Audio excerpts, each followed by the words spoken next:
And Apollo 7, stand by for the 10-second count. 10, 9, 8, All right, watch those engine lights. 6, 5, They'll turn off. 4.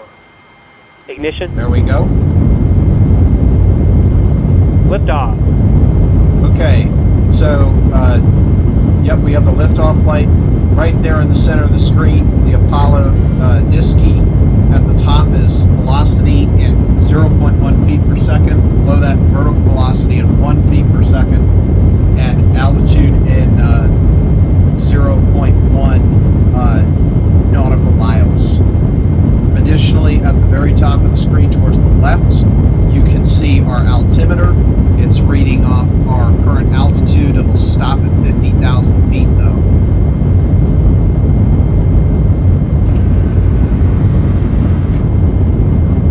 Okay, we're reaching 10,000 feet in altitude.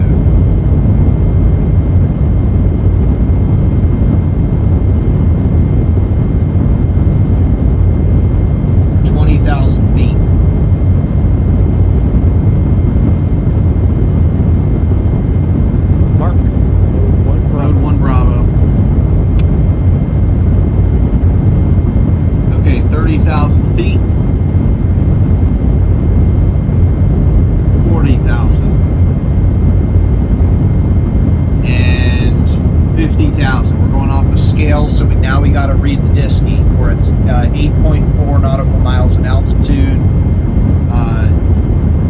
200, actually it looks like 310 feet per second, and the vertical speed is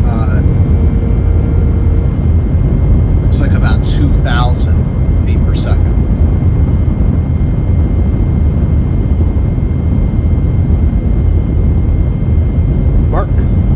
Mode 1 Charlie. Okay, we have the light. Apollo 7, you're go for staging. Go for staging. We'll expect to cut off in not too much time.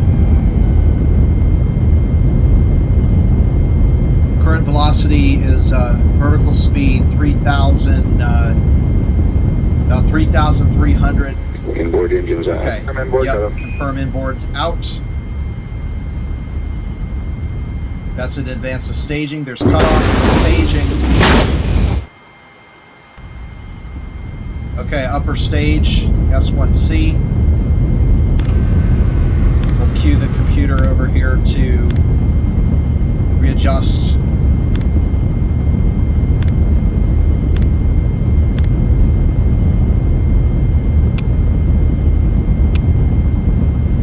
Time to jettison the tower.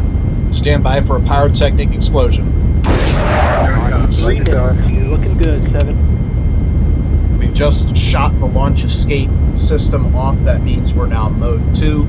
It's no longer necessary because there's no air around the capsule if the rocket should decide to explode.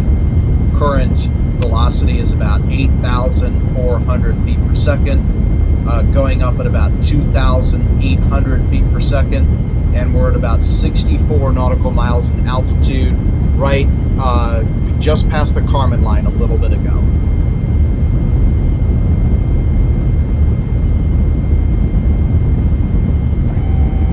Trajectory and guidance are go, Apollo 7. Roger, go. We're at 72 nautical miles, 8,800 feet per second. We need about 25,000 to enter Earth orbit. Over here we've got our thermodynamic data, temperature, pressure, as well as carbon dioxide in the cabin, in both, well, the suit and the cabin. At 4 minutes, you're looking real fine here, 7. Roger, go. We're at, looks like 83 miles in altitude now and about 9,300 feet per second.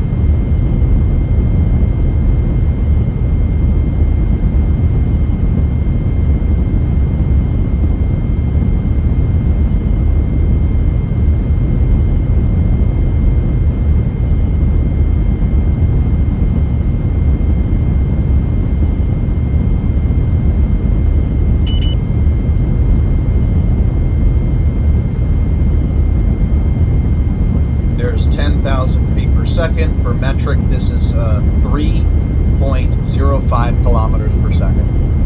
So just about now coming up on the halfway point.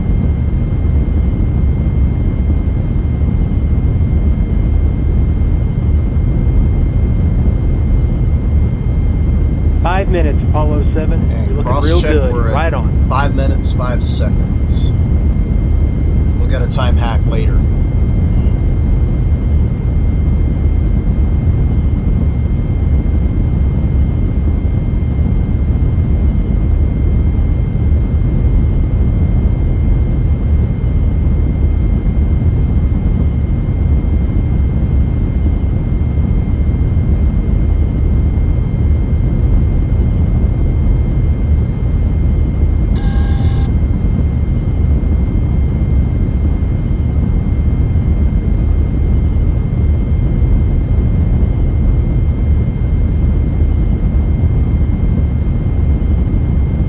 Coming up on 12,000 feet per Coming second. up on 6 minutes. You're looking real fine, Apollo 7. Roger, 6.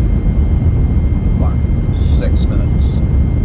Current altitude is 114 nautical miles, which, if I convert that to metric, now that I have enough time, that's 183 kilometers.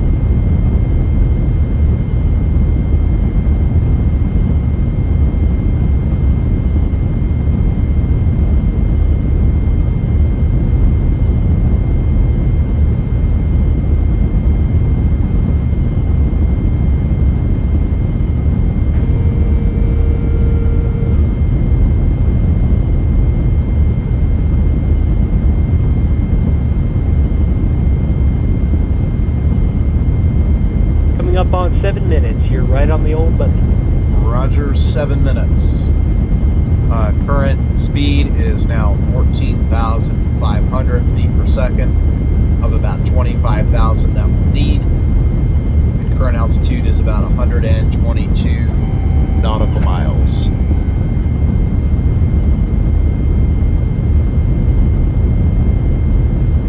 You can see our G meter there slightly starting to creep up, as it will when we get towards the end of this burn.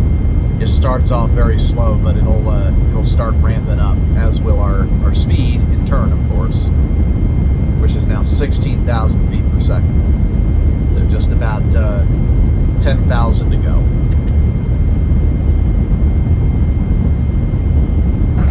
I've just built the mixture ratio shift. Roger, we got PU shift down here too.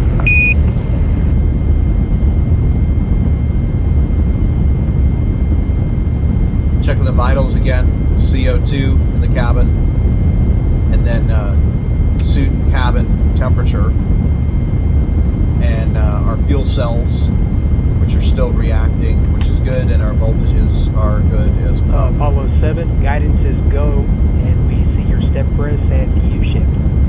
Guidance is go. We're now at 18,000 feet per second, 126 nautical miles in altitude. Still maintaining a healthy vertical speed of about 110 feet per second. And now that's going to start going down to 0 because we're sufficiently high enough.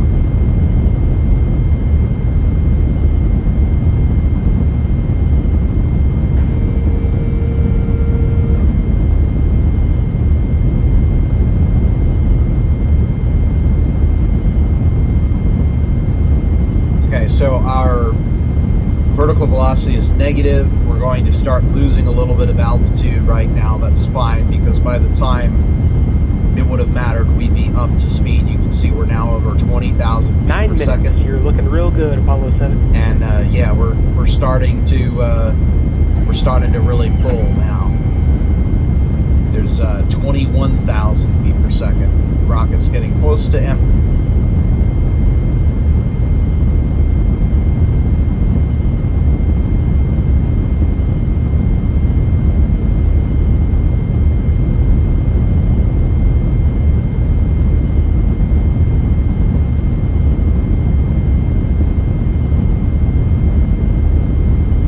Apollo 7 Houston, your trajectory and CMC are go. Trajectory and CMC go at 23 5,000. We have a predicted SECO of 10 plus 20. 10 plus 20. Okay, secondary Mark, engine. mode 4. Cut off. Mode 4. Okay, mode 4. At this point, we can abort to orbit with the service module. At 10 minutes and 20 seconds, we're expecting cutoff. We're above 24,000. 25,000, and yeah, we're just about there. 5 seconds to go. And there it is. Reduction. Cutoff. Okay, if you see the G meter, we're now 0 G.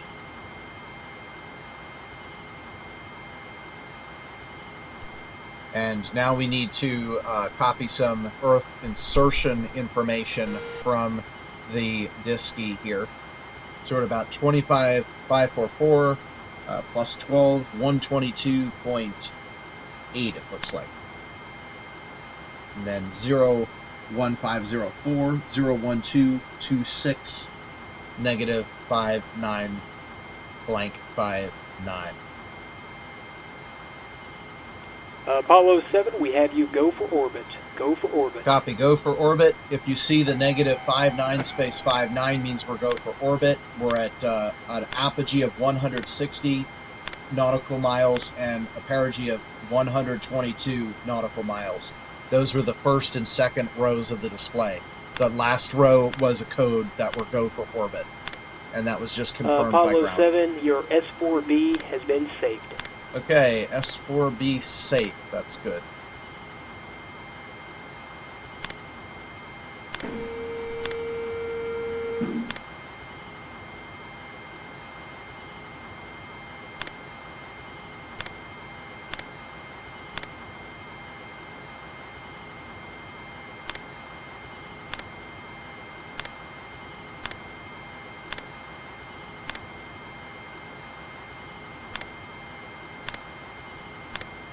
Okay, doing some thruster configuration here. Verb 4 is display octal. 46 is DAP config. So this is a load that we're doing. And then verb 6, noun 48. Noun 48 is the gimbal trim. So it's essentially more thruster configurations here. Verb 46 is DAP data load. Again. Then verb 83 is parameter display. 16 is monitor decimal. 54. That's range RDOT. Apollo 7, Houston, we have you in a 122 by 151 orbit. Okay, that's a little different than I think the computer calculated here.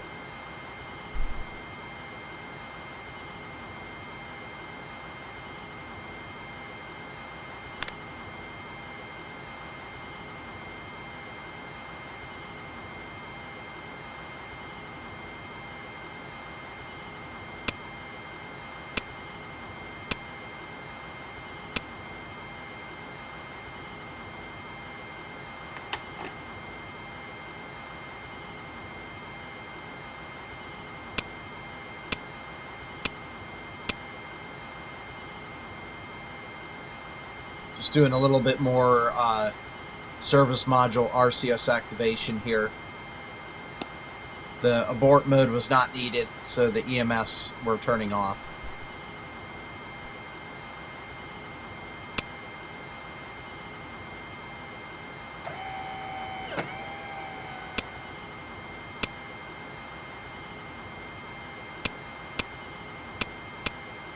And I should notice that if you look at the DSKY, it's showing prog 00.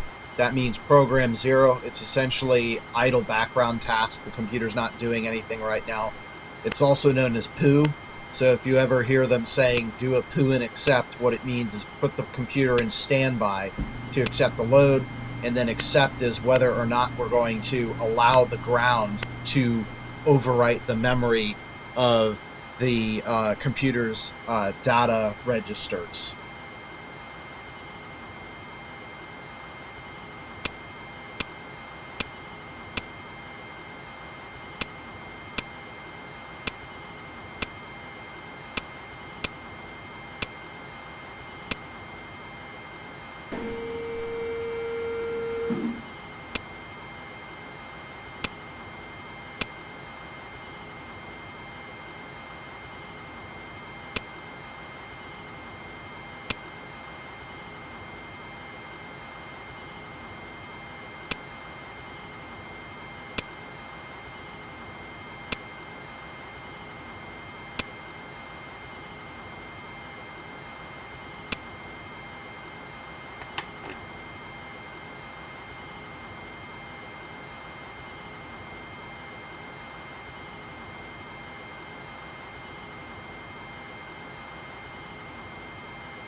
Looks like one final hatch configuration here.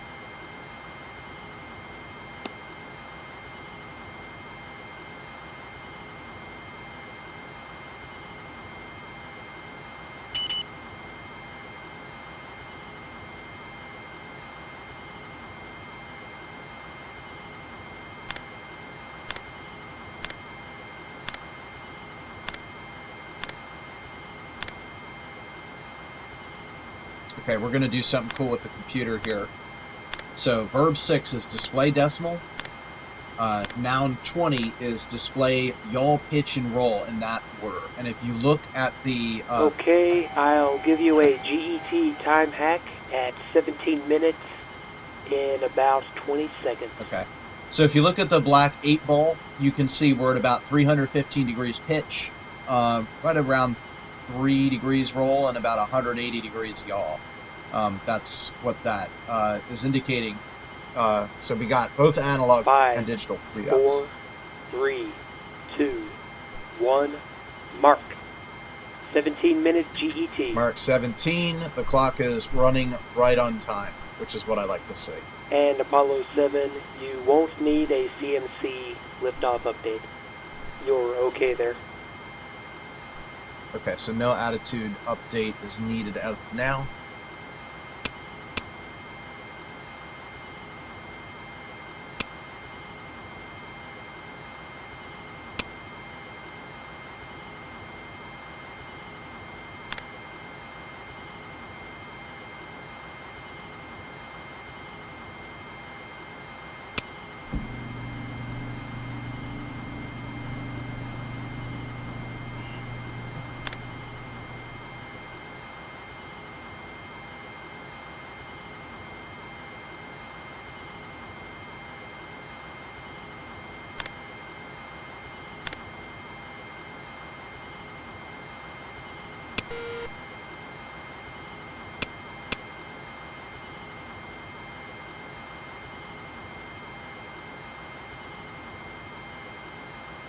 And verb 37 is change program, and 00 is program 0. So we've essentially done a poo.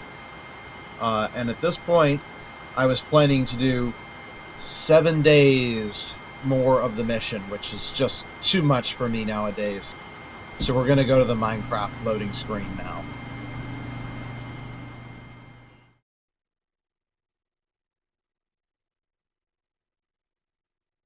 Okay, so this is it now. We could return to go to the overworld, but there's nothing of concern right now. Interestingly enough, it says full of life and habitable. I'm guessing that's probably talking about something like Venus. These are the two options that we have right now. I think we could create, we can create a space station. So that's, okay, I'm glad I did that. That's the requirements that we need. We're going to the moon, though. So at this point, things get really real. So now I'm going to pull up checklist 1C, the fatal contingency. So I intentionally launched so that we would land on a full moon. So I'm expecting it to be noon. Maybe it'll be morning if Minecraft is resetting the dimension time. It had better not be a really it better not be night, or I'm going to have to run the no stay contingency, and otherwise I'll have to do the fatal contingency, which is what happens if I can't do the no stay contingency. So the very first thing that I need to do in the no stay contingency, I'm going to confirm the time of day, assess my surroundings for safety. If we are not safe, we're going to the fatal contingency. If we are safe and it's night, if it's daytime, then we'll run the nominal checklist. If it's nighttime, I'm going to confirm my oxygen configuration, make sure that that my oxygen is working right. If it's not, it's the fatal contingency. Then we're going to load up the tin blocks. We're going to remove all the abort supplies from the rocket storage. That's the upper tier. We're going to pogo up as fast as we can, build a launch pad, place our rocket, build the fuel loader, set the generator, the fuel canister. We're going to load that, get into the rocket, and launch. The fatal contingency is to basically place a chest, empty our inventory, including the oxygen gear, suit, everything, and run. Yes, we're going to die. In fact, we're going to die many times if that happens. Basically, in that case, we would just basically be constantly dying until morning. And then once we finally respawn at a good time, we can then reclaim all of our gear and actually do a mission. Nominal landing sequence. Well, I'm going to review this now. On entry to the moon, we're going to hold space to slow down.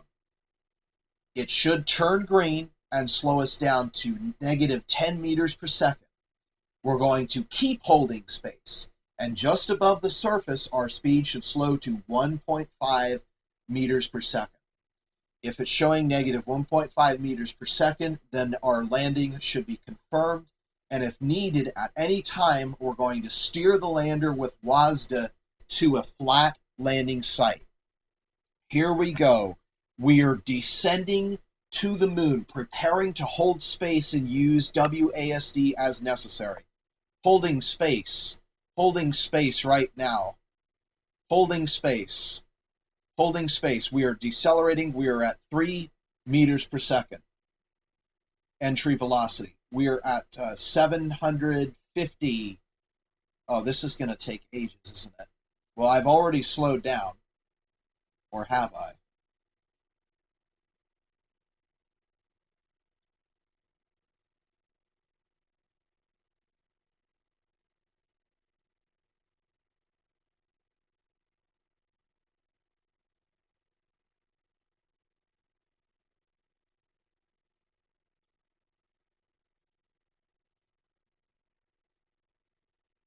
Okay, so I see the lunar surface now starting to render. And I see our oxygen loadout has appeared. That's good to see. So this is a little bit different than what I was expecting. I was expecting -3. Also, I'm not seeing anything. It looks like it's night.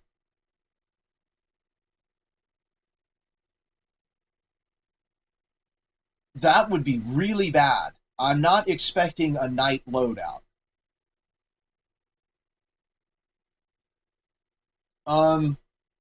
This is looking a lot like we're going to be a night contingency. Okay, there's our plume. Yeah, nothing is illuminated here. I expected that by launching at the full moon, it would be daytime here. But it does not appear to be daytime, which means that we are probably on the far side of the moon. You can see our oxygen is starting to slowly deplete. This is kind of a really big problem. We're now at 100. We should start to see the terrain. I can't steer towards anything because I don't have any visual reference right now. And we're on the moon. Okay, I can't see anything. I hear a skeleton. This is really bad. Okay, T1, stay, no, stay. No, stay, no, stay, no, stay, no, stay. If I hear a creeper hissing, I'm getting out of here. Oh my goodness, guys. Oh my goodness. This is... I'm glad I created all these contingency procedures because I am pretty terrified right now. It seems that nothing is currently attacking us, which means maybe we are safe. Yeah, I don't know. Maybe even honestly staying in the craft is safer at this point than not. Our oxygen is going down very slowly, a little bit more slowly than I was expecting. Are the stars moving?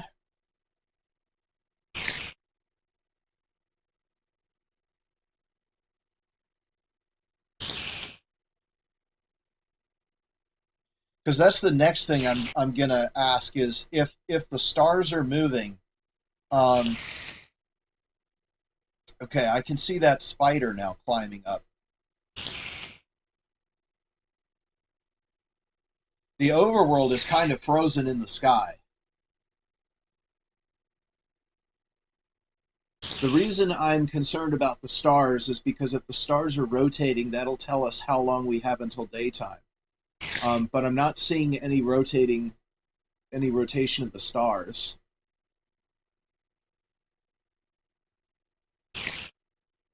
Okay. Let's park the lunar landing module right there and see if the overworld goes up. If it does, we are in big trouble because it means it's early night. So basically what I'm looking for now is for that. Yeah, our oxygen is coming down. I do not think that we're going to last until daytime if lunar night is 4 full days. I don't think that's going to happen.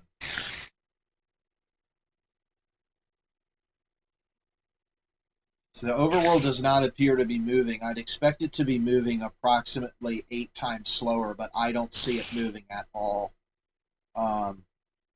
Yeah, I really don't know what time of the day or night it is. I'm going to try to open my inventory. Okay, yeah, and expected we're getting the nether clock. It is absolutely useless. So yeah, I don't know how long it's going to take until dawn. I'm assuming we can still press F to get our rocket's inventory. Maybe not. Yeah, we cannot. Okay, so nothing seems to be going on right now. We're just kind of sitting on the surface, waiting for dawn here. Is there anything in the sky that I can use as a time prep? Oh!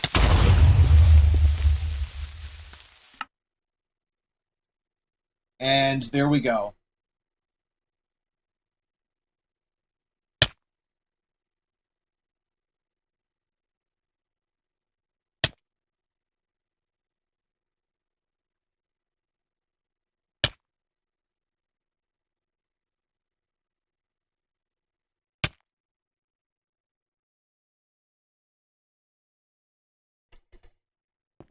Well, guys, it's been a tough night of just constantly dying, but yeah, it's morning now, so we're gonna have to just make do with what we can. We gotta get the oxygen gear on here. I think I got everything I need to restore functionality here. Hopefully we got everything. Nothing got blown up. Yeah, that went about as badly as I could have hoped, and I really mean that. It was early night. It was the absolute worst case scenario. Yeah, there's really not much else to say about that, unfortunately. Galactic Craft definitely needs a manual, and yeah, without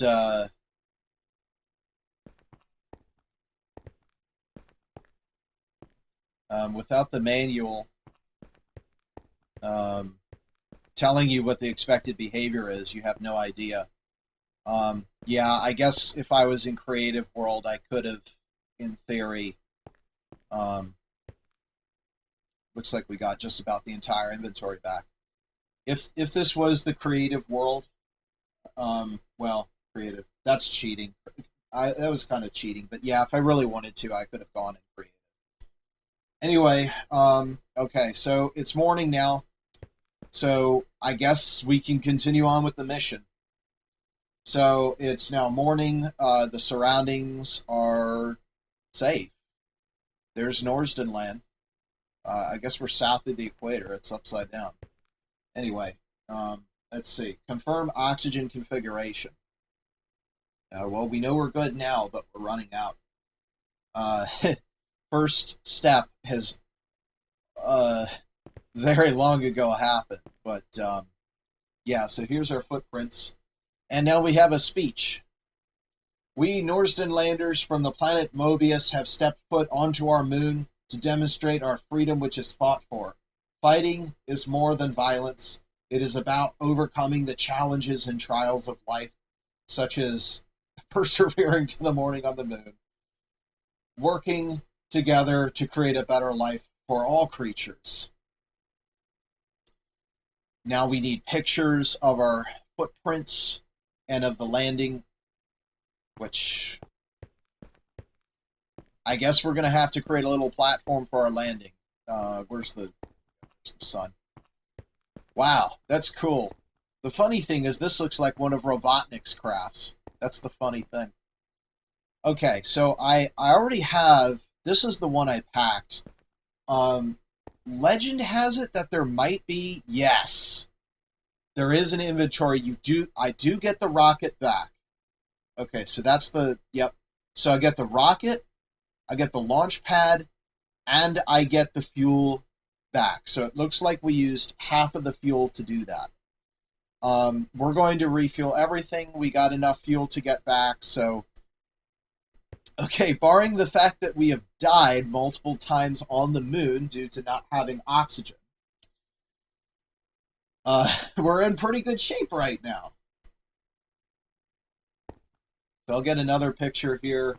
I also want to get a picture of the Earth there, just to prove that that we did it. There that is. And now we're going to get what's called a contingency sample. So this is where if you have to go home... Whoa. That was quick. This thing mines like crazy. So we got this interesting block called dirt. That's new. We have not gotten that before. Let's see, this lunar regolith here. Does that... Yeah, so this is all this interesting block called dirt. I'm not seeing anything else around here. So those are the first blocks mined of the moon. That was the nominal 1A touchdown checklist. We're now going to checklist 2, nominal staging of the return.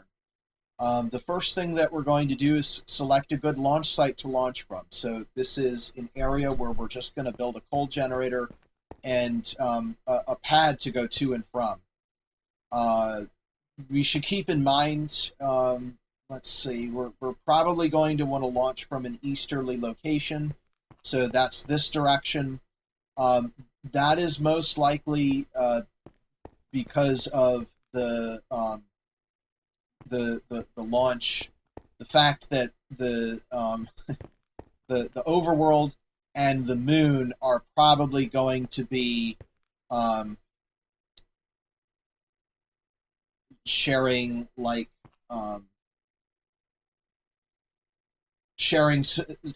coordinates, right? So if we're southeast of our location of the launch pad, it probably means we're going to come down into the ocean southeast of the pad on Norsden Land, which is the ocean. Okay, let's place this pad. Then we're going to place our rocket. Okay, so that's our return. Our return thing. The next thing I'm going to do is we're going to place our fuel loader. That's going to get us our fuel back. Then we're going to place our wire. Wait a minute. I must have this backwards.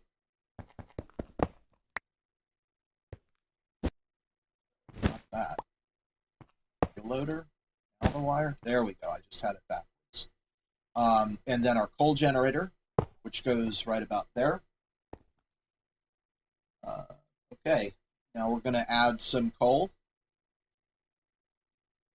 We're going to add a lot of coal because the only reason we brought coal is to do this. Now, in real life, if you wanted this coal generator to work, you would have to dump the fuel canister in.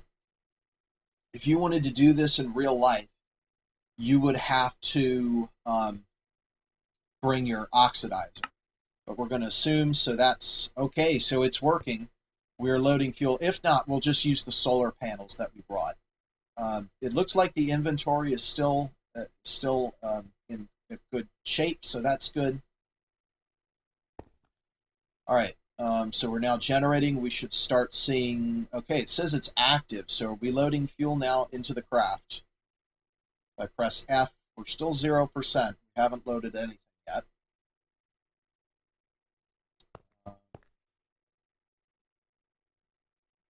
Still says it's active.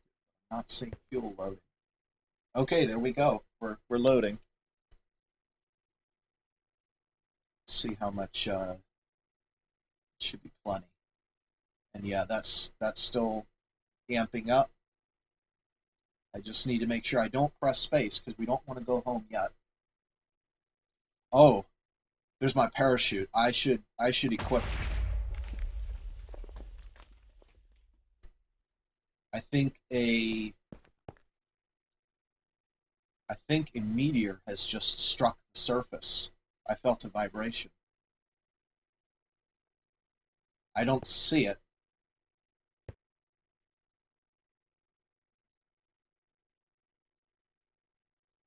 Oh, right. Okay, so we're half full. Check and see. There's still fuel in there. Okay, equip our parachute. There we go. I think, though, with the power armor, I'm actually curious. So this should not work. This should not work at all on the moon because there's no air. But does the power armor actually... It looks like it might work for the parachuting. And...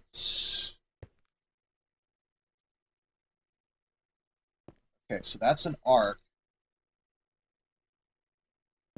Okay, it looks like the power armor does work a little bit, but it doesn't really appear to impact the... Oh, we're out of fuel. Okay. Oh, but we are full. Okay, so one canister gives you one rocket. Okay, that is our ride home. I believe that is now ready. So wait for rocket to fill. That's done. We're going to remove the excess coal from the generator. Okay, so this is our ride home now. So we are able to get home, at least. Thank goodness. That's what I was concerned about, is not getting home. So that's the biggest concern. The next thing we're going to do is make the oxygen bubble. So to do this, we need to find a flat, suitable site to build our moon base. This can be anywhere, but we don't want it too close to the rocket because that's going to kick up lunar soil.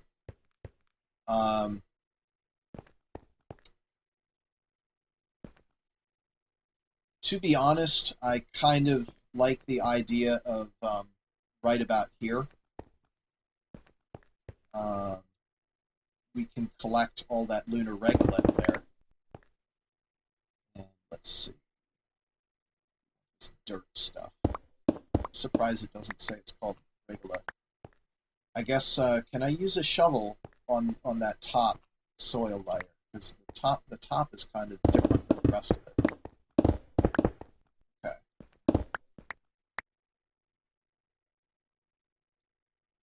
It's dirt. Oh, yes, it is different. I didn't notice that. Okay, so it's this thing called moon turf. I completely missed that. Okay, so there are two different things. There's moon turf, which is the regolith, and then underneath there's that other soil. Man, it's really heating up now.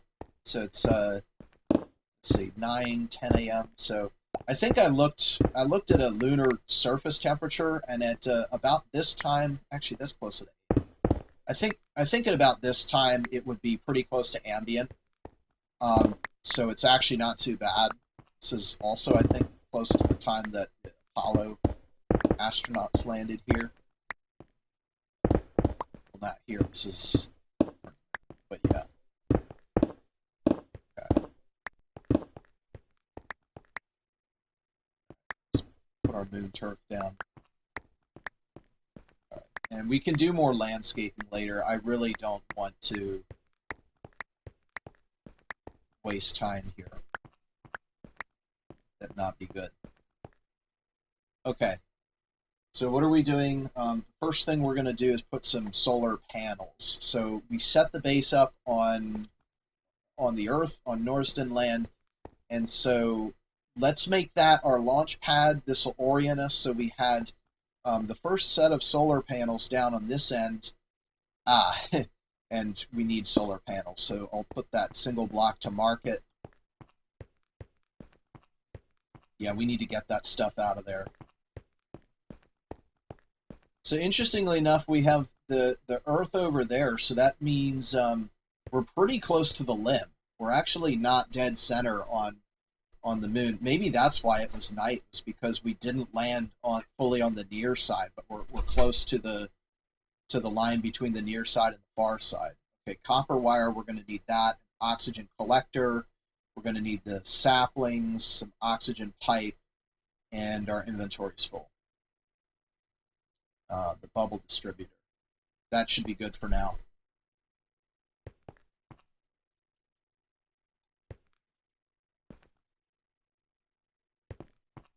That looks so much better than just the Sandy Cheeks bubble.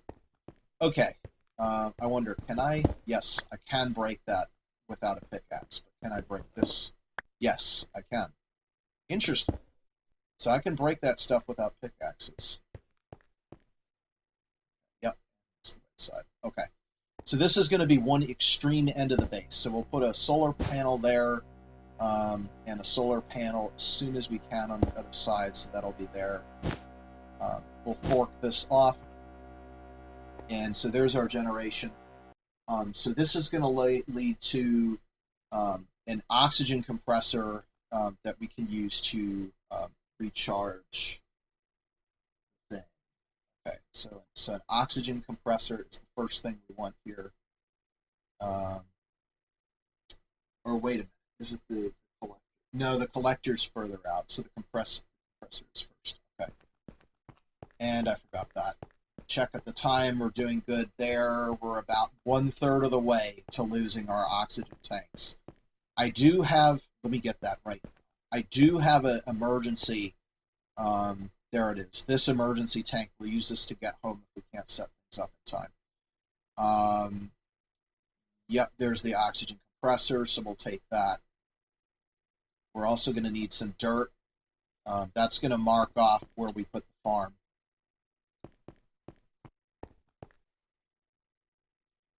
To be honest, I haven't seen anybody play this game and not die at least once on the moon. It's sad because I had so much XP. I had 35 XP. I'm like, I'm going to create some awesome enchantments. Nope, that's all gone.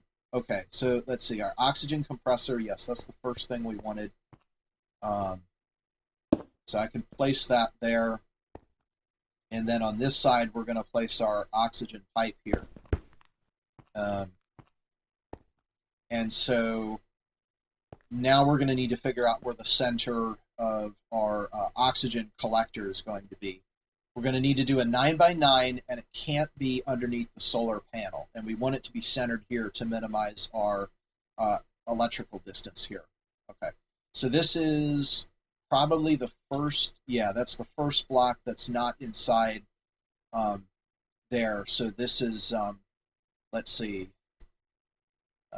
1, 2, 3, 4, 5. Okay, so this is the center. We can place this oxygen collector. We place it there, and then. Oh wait, no, we're gonna. One of those sides needs to be powered. Okay, so we want to actually place it. Don't place the tin decoration block down. No. So right there, we want the oxygen collector. And let's see, can we, yes, we do have the right side here. Okay. So now this should start to gather oxygen as soon as we give it some leaves. So at this point, yeah, let's wait on that. So initially, I'm going to put some leaves around here to try and get this thing to... It says, oh, it's working. It is working. Now, I've been told that this is going to consume leaves. We'll see if that happens. We also need the shears to remove those. I have the shears. I have to cut those. So 1, 2, 3. I'll do, let's see, 4, 5. I'll do 5 blocks for now. Let's see how that works. So at this point, yeah, we're down about a third. I'm going to switch over to just the one. Let's see if we can recharge this oxygen tank. Okay, so it's giving us oxygen input. It is recharging. Now, is it recharging at a higher rate than I'm consuming it? That's the question. I think it is.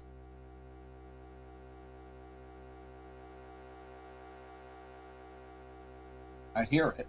It's definitely doing something. Yeah, I think it's working.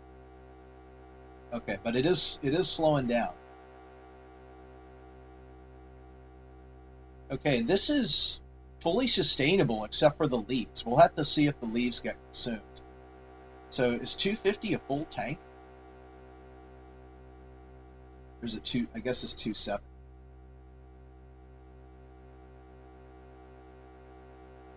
Wow, I refilled my tank. Okay, so that's fantastic news. So what this means now is we are good here until sunset. At sunset everything powers off and we're screwed. But now I'm gonna try going in the morning next time rather than evening. I guess we kind of played that wrong. That's how it works. I don't know. Still 5 leaves, so that's good to see. And it's still working very quickly. Okay, so step 1 is done. So at this point, let's see if we can move one of those leaves there.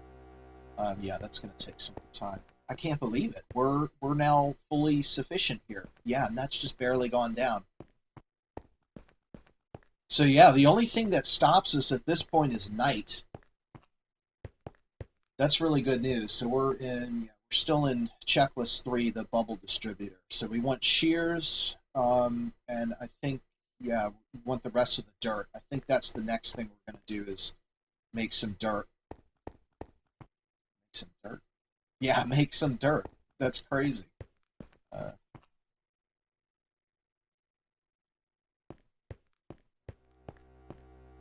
shears.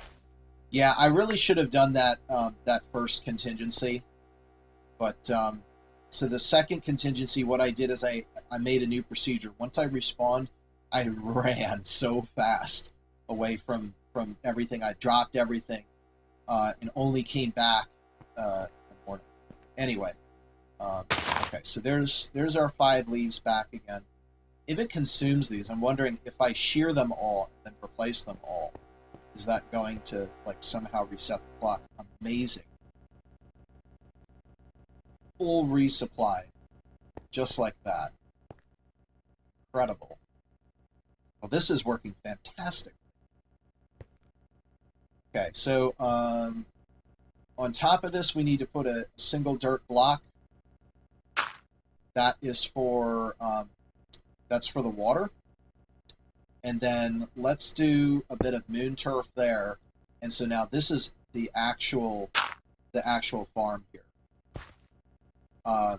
So we'll go around the edge here, do a 3x3. In Norsden Land, we didn't make the whole thing. Here, we will make the entire thing. Okay, that's 5x5, 7x7, 9x9.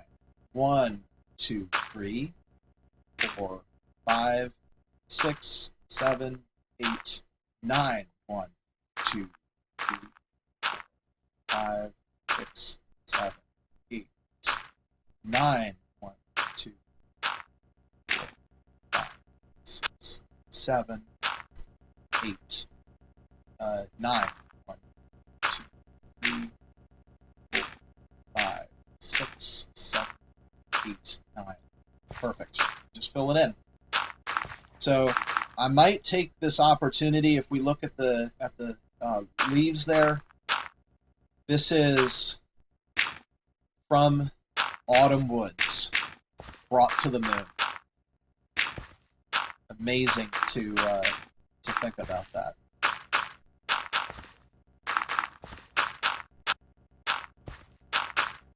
Okay, so now we need to make an infinite water source. We need the water buckets from Lake Rothsam. One of the purest, and I think it's the largest lake in Norsden Land, unless you count the swamps, which doesn't. Okay, so I can't. It looks like I can't get. Yeah, I can't get back into that landing. That's a one-way. That's a one-way thing. I can't get into it, but I can collect items from it. So now, if this were real life, if it were lunar night, the water would instantly freeze out.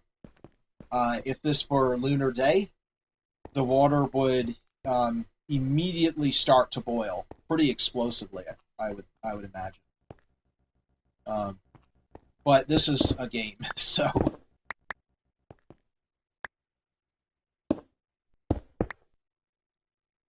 The water on the moon, probably no problem. Yeah, let's at least step back when this happens. Okay,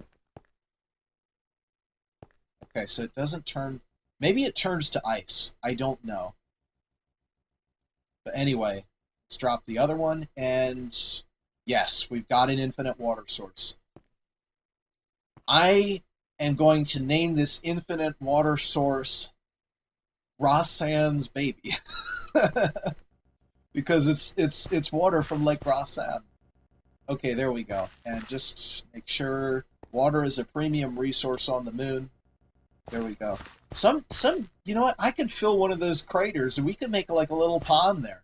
And technically everything is Rothsam's baby. What is that? There's orange soil, I think. I've never seen something like that before. I think I hear there's a cave down there. This is an interesting, very interesting substance. It's a liquid. Are you kidding me? Put some water down here. What is this thing? Sewage bucket. There's sewage on the moon. How about that? Okay, well, I've got lunar sewage now. That's so cool. We take everything to sample, right? I don't know how sewage gets on the moon. This is a very interesting thing. Maybe I can process it into water. That would be an amazing thing. I also like, too, how even though I've never walked on the moon before, even in Create, this is the first time I've actually been to the Minecraft moon. The controls, like me walking, are perfectly, let's see, it's about 9 a.m. now. I'm perfectly used to it. It makes, what's the word I'm looking for? It's completely intuitive. It is very intuitive. I've been told that the astronauts, when they walked on the moon, they learned pretty quickly. It is one of those things, human biology is actually really good at adapting. It's not too difficult to do that. Alright, so I'm starting to need food. We're going to have to make some chicken. But in the meantime, let's get this stuff planted. This will increase the output of the oxygen generator and also give us food. Again, it's a game. Doesn't work this way in real life,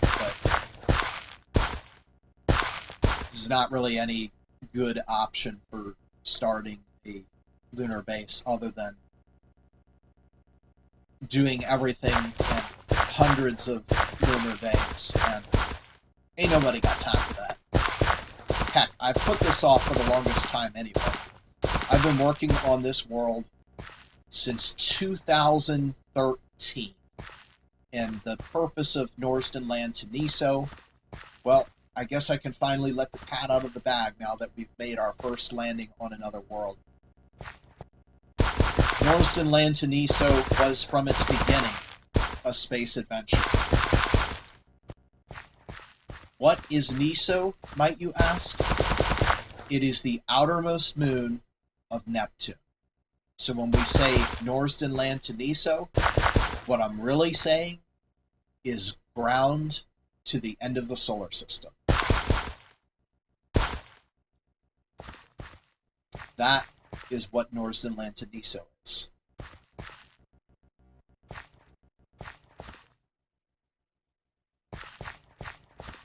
Alright, and it's growing. This will create a nice wheat farm for us.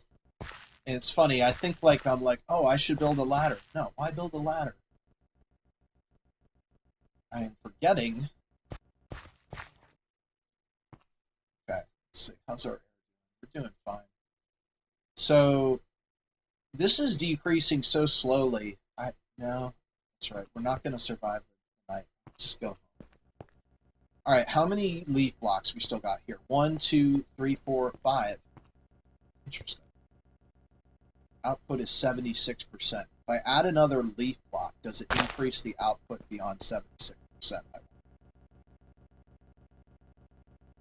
76.8. 77.3. Oh wait, no, that is up. Okay, it's just a very slow up. Okay, so let's fill in all this under area with leaf blocks here. Be shielded from the ultraviolet radiation. Oh wait, shoot, I don't want to put them on the side because we have to extend them. Where's my shears? Go. Yeah, these lines need to be extended. Okay, so let's see. I need an oxygen compressor, and I didn't mark it on the thing for some reason, but yeah. So we should have a bubble distributor.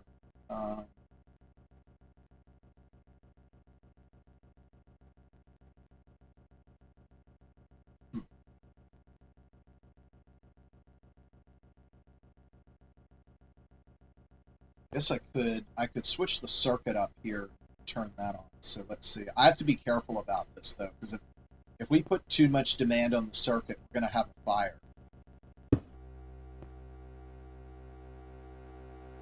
Not enough oxygen. Well, of course it's not enough oxygen. I'm trying to remember how I set this thing up on Norsden Land. Let's see, what did I do?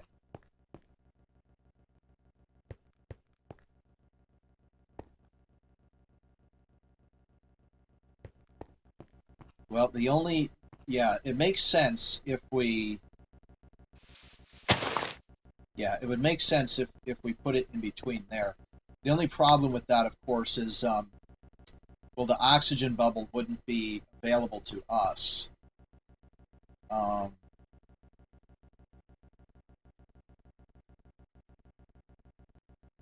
We don't want the oxygen seal inside.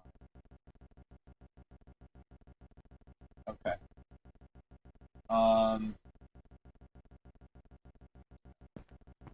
It's just we need to keep moving along the base. Let's just put it down.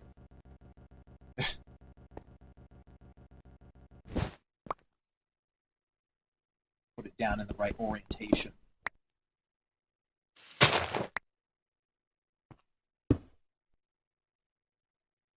Yes. Okay.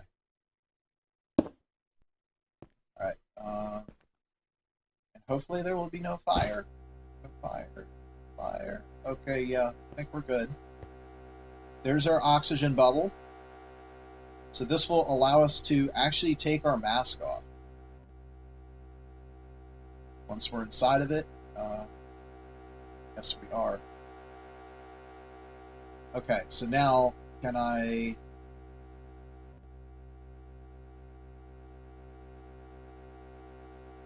Yeah, it looks like I can.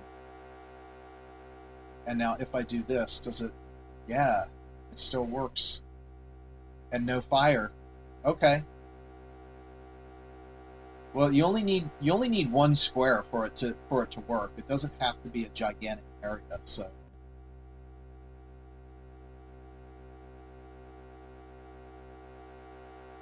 Okay. We're going to completely top our oxygen tanks off today. Oh wait, oxygen. There.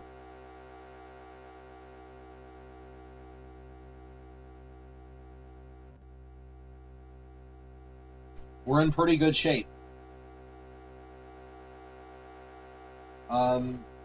Okay, so that's it. So we need to place our bat box so that we start gaining power. But yeah, full tanks. Let's put the gear back on so we don't suffocate again.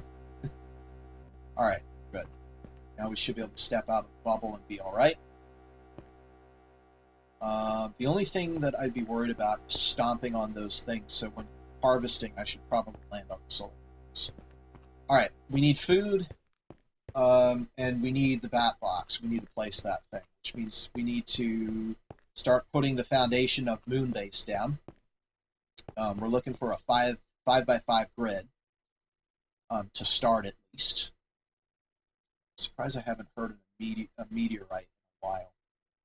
Oh yeah, and we need food. There we go. First time eating on the moon. I'm not sure why that works inside 2 helmets, but sure. Maybe a straw. Actually, yeah, that's how it works. Straw. So I'm curious if you can get back to the overworld with just half fuel. Maybe you can, but I don't want to run out of fuel. Actually, we'll find out as soon as we launch that. As soon as we launch back, we'll find out. Anyway, so we needed the bat box. We got the 3 other solar panels, and we got the extra copper wire. Oh, but do we have? Yeah, we got the tin decoration block for the foundation. Okay, so there's three sites that we've established so far. There's the landing site, which was really bad. The rocket, which was really relieving. Like, thank goodness we have a way home now. And then this site, which is so far doing really good. So I'm actually really pleased. So yeah, let's get our foundation down. I don't see, yeah, we want to be as close to it as we can. I think what we might want to do, well, there's no power. Yeah. Okay, so this doesn't matter. So we're just going to go, yeah, we're going to go straight in through. So we want, let's make this a corner. So that's going to be 1 corner, 2, 3, 4, 5, 2, 3, 5, 2, 5.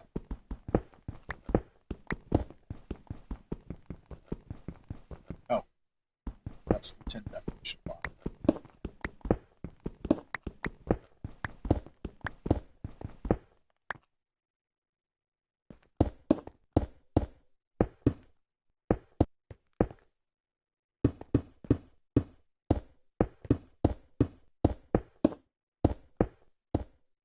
Okay.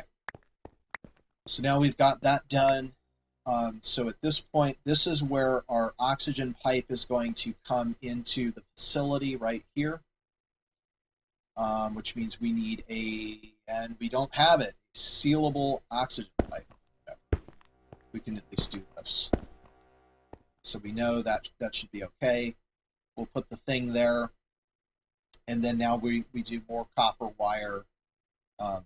So we're going to do, let's see, 1, 2, and then the sealer, another copper wire, and now, so this is where, I believe this is where our bat box is going to be.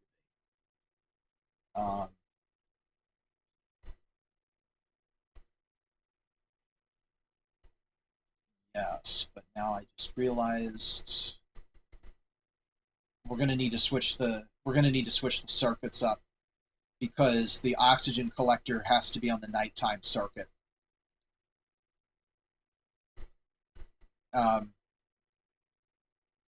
Yeah, and then the bubble's only going to be active during the day, which makes sense. Nobody wants to go out at night. Skeletons and creepers and all that stuff. Okay. Bat box, right. And I think that's backwards.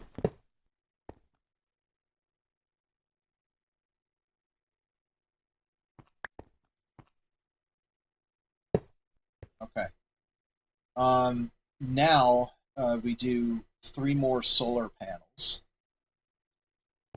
So we want to use as little distance as possible between the panels. So 1, 2,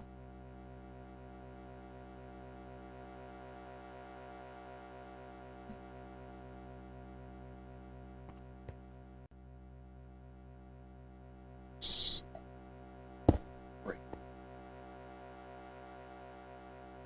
Still got plenty of copper wire.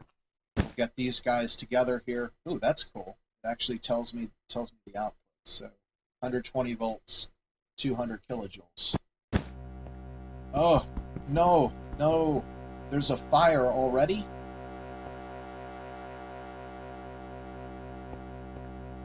Okay, well, we managed to do that pretty well. We lost 1 wire. So far, not too bad. I'm surprised it didn't do that early.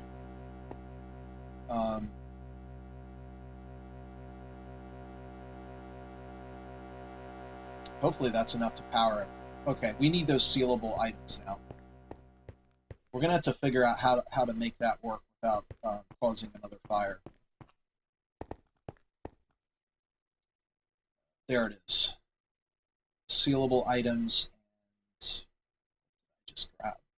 Oh. We want to hold on to that stuff. Those are samples.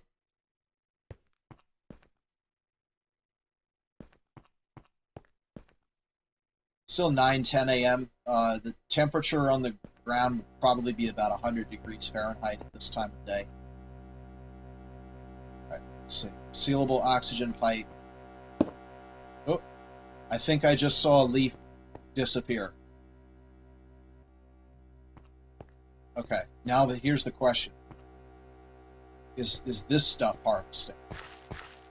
No, it's not. Okay. All right, sealable copper pipe.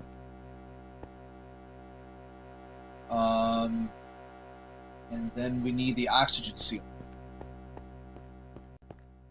That gives us a room to stay in.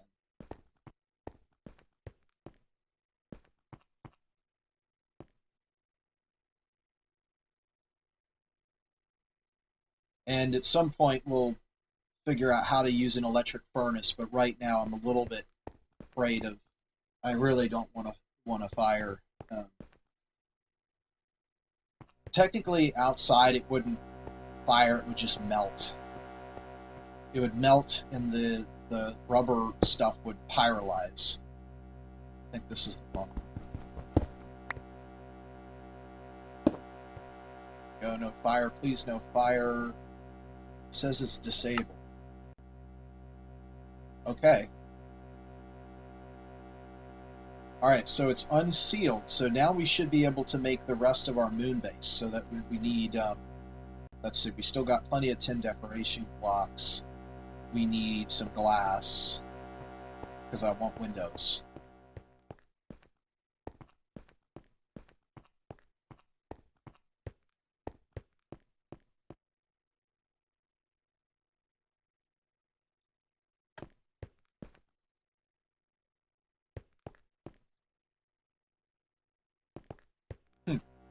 Well, it kind of feels like I'm a little bit like a phoenix right now, because we're doing pretty good.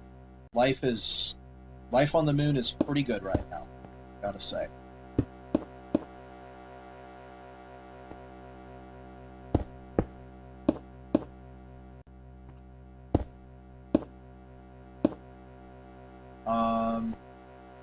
Yeah, that'll be our future airlock.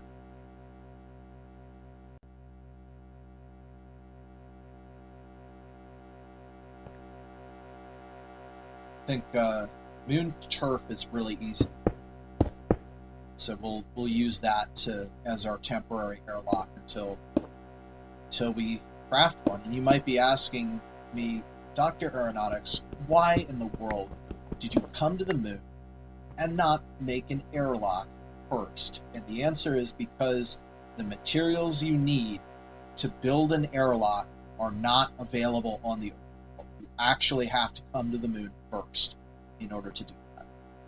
Okay, 1, 2,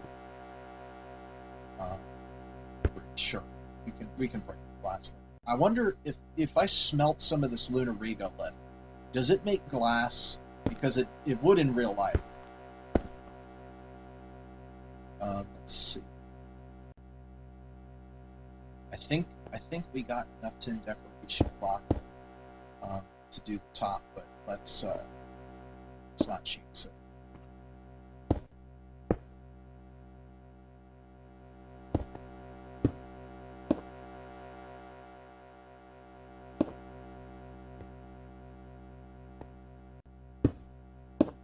Yeah.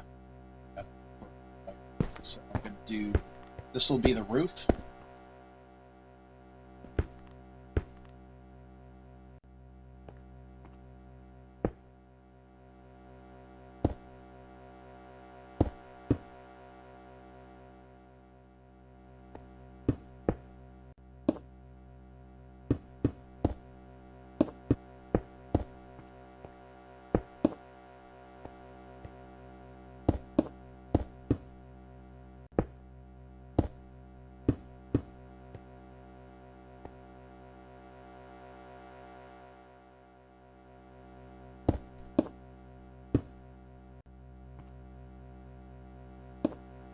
Home sweet home.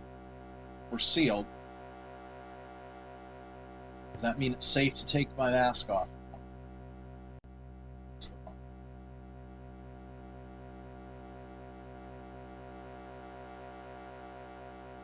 Yeah. Wow. We did it.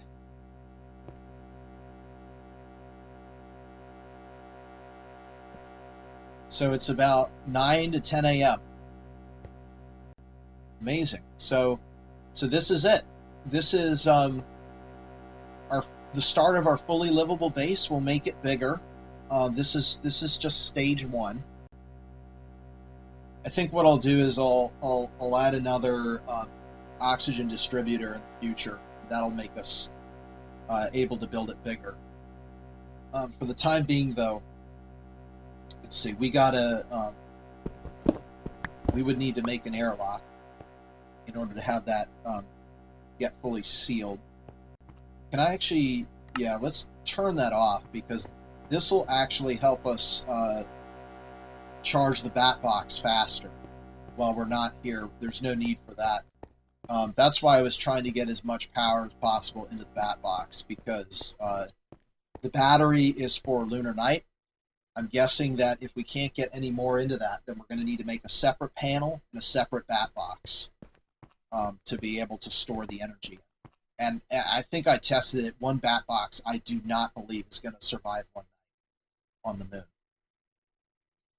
Okay, So the other thing that I wanted is the bed. I do not know what happens if you sleep on the moon. I am not prepared to sleep on the moon until I'm 100% sure that that getting through the night is possible. Good, no explosion. So there we go. Wow, look at that view, gorgeous. See the constellations and everything. You can see the sun. The one problem with this is you can't see the sunset, but you can see the overworld. That's kind of nice. Yeah, I guess I haven't seen any meteors. It's a long, long way off. Oh, I should go back to the checklist. So, checklist: create infinite water source. I did that. 81 dirt, water in the dirt, hoe and plant seeds. Moon base, sealable pipes, oxygen sealer, electric furnace. We can place it, but I don't want to turn it on. I'm not really comfortable turning it on. At least until, well, if I turn the sealer off, it should be fine.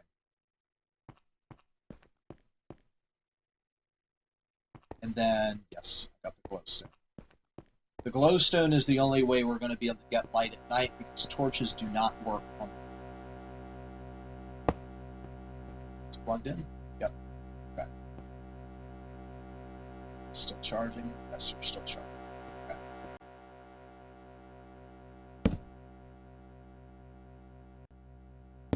It's a nice little glowstone light there for us.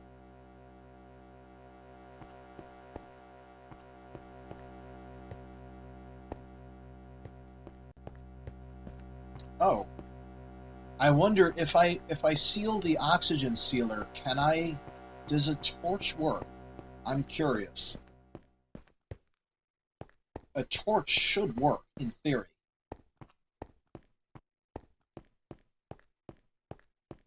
I don't know why this thing is upside down. Maybe it's because I think it's because I launched south of the equator. The launch pad is like just south of the equator, possibly. Wait a minute. So let's see. So think about it. This is the north-south axis. Okay. So we're near a pole. I try to think about this for a second. Yeah, where the heck are we on the moon? Okay, and then yeah, this is our return item. We want to get this as close to the rocket as possible for safety reasons. Put it there. Okay. All right, so let's think about this for a second.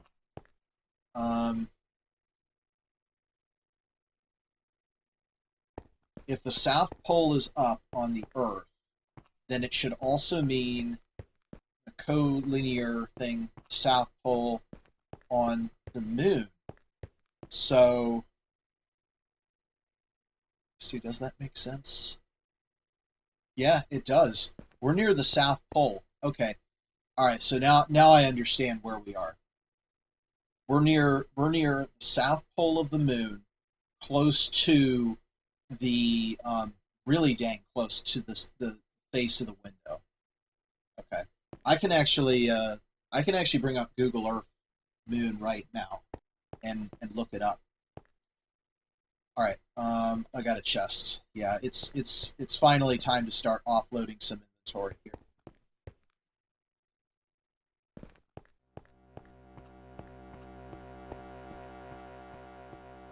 So this is stuff that we don't want to take home with us. Oxygen tank, probably be a good idea to bring that home. Moon turf is coming home. Tin decoration block, I don't think we need. String ring. Let's split up the coal blocks here so that we have some coal. Let's see, a crafting table, that would be kind of nice. I think we could probably fit a crafting table on top of there. Yep, that works.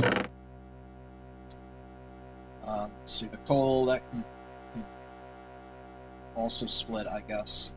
Bo's coming home with us. Probably a good idea to put an extra fuel canister there.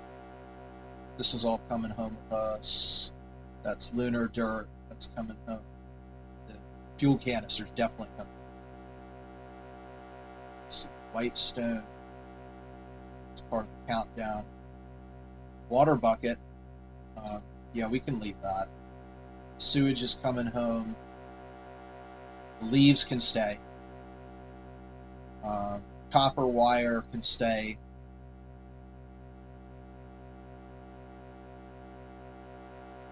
The solar panel can stay. And half of the food can stay. Alright, inventory is starting to look more normal again. And the shears stay. And the glass stays. Okay.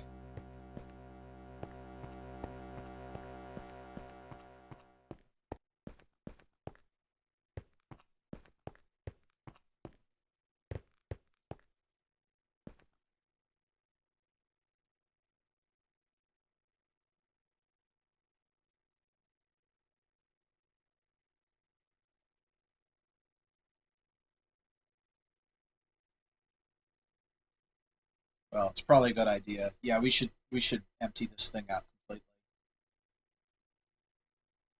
I'm just curious if you take it. Yeah, you can. Okay, that's good. All right. Yeah, all this extra stuff. We'll bring this over to. To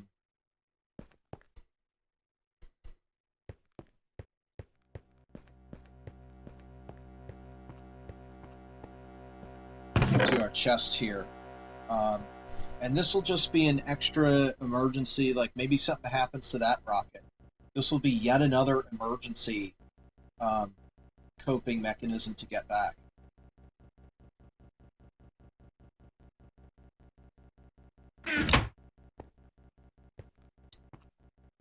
All right. And then near our lander.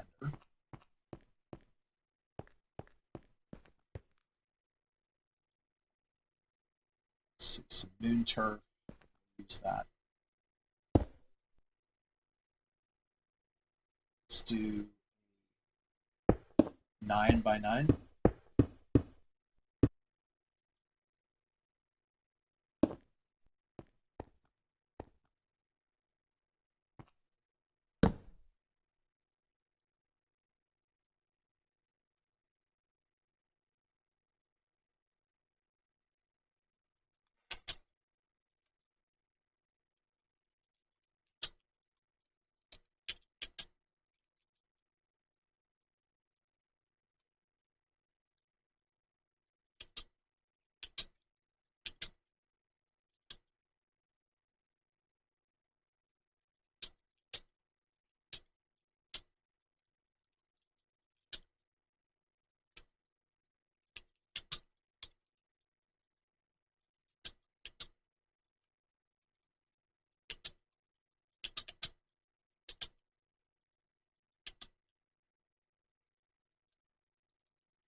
I don't think anybody knows what Broder's last name is. Oops, forgot.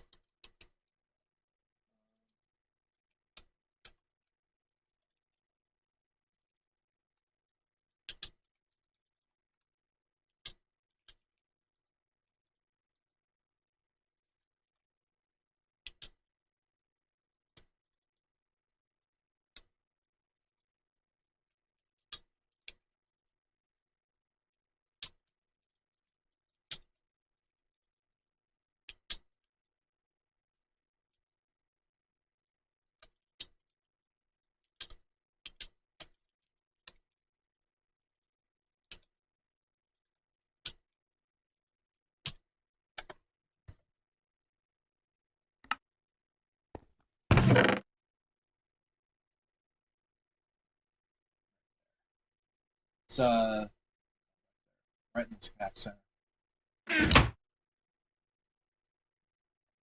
Very memorable experiences of my childhood. Sonic Sat AM. Okay, what are we doing? I think we're off the checklist now. We're at the nominal return to Earth. I'm going to do some inventory management, but real quick, let's check. Okay, yeah, we're full.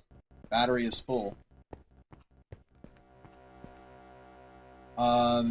So the next thing we need to do here.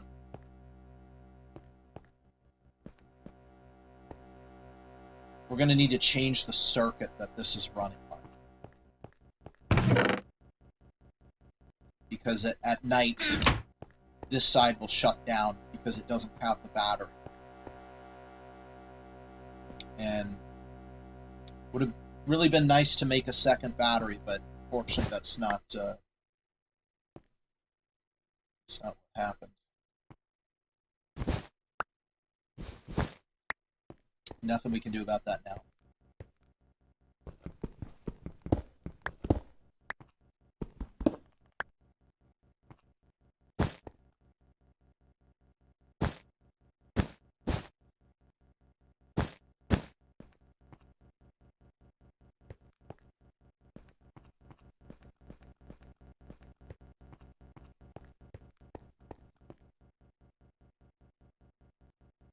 Okay, if this burns, I'm not going to reconnect it. I'm just going to... this is a long line.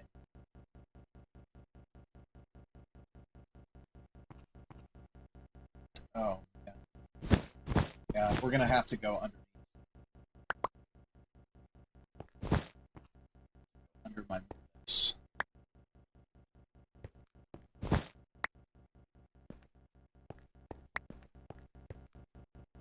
Oh, wait a minute. No, we don't.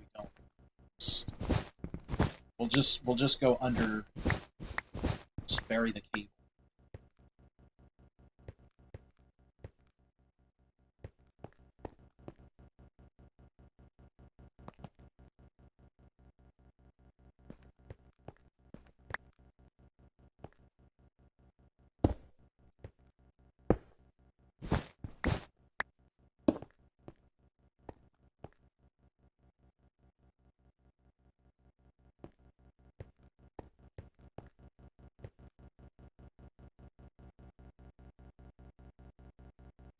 You know what? I will go on.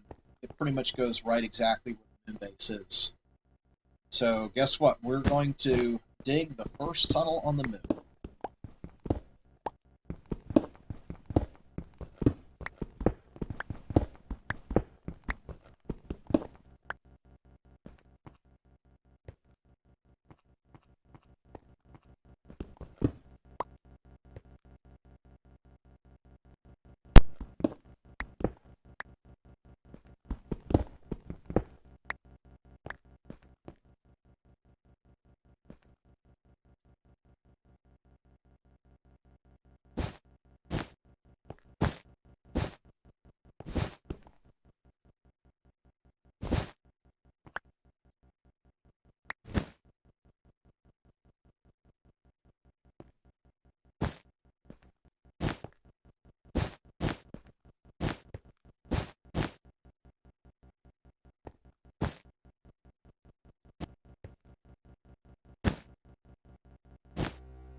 It says it's unsealed. What's unsealed?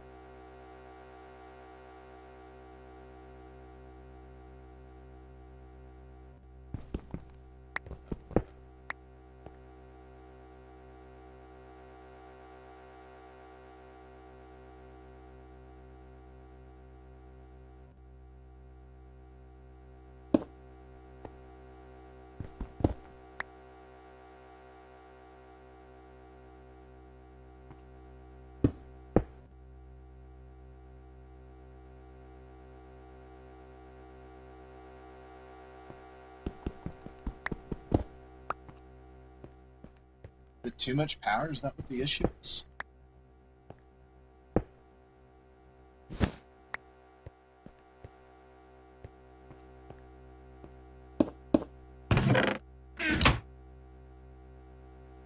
Not enough power. What's going on?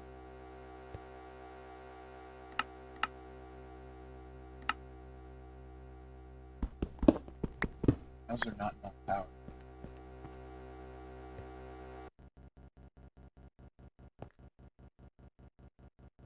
Since the sun is on.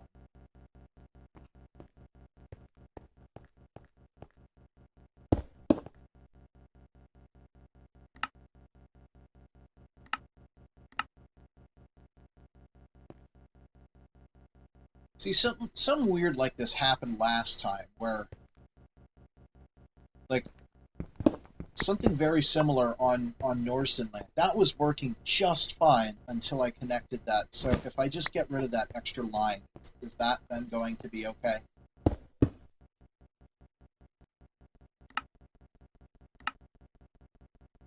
How is there not enough power?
So it looks like the issue was it displays not enough power, even with the oxygen collector not having enough, which is kind of weird because that's another thing. The other thing I believe may be going on is there might be less power being generated overall, because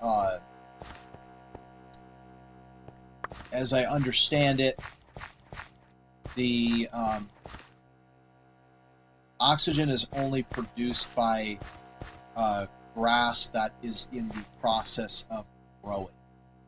And so it might be that when all this stuff matured, it made it so that there's less oxygen being produced. So we'll see what happens after I replace some of these things. Hopefully that's what it is.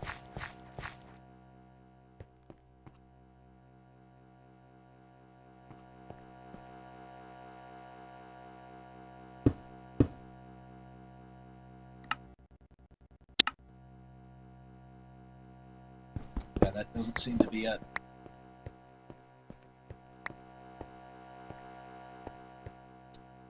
Back to troubleshooting. Okay, so I'm noticing something kind of interesting going on here.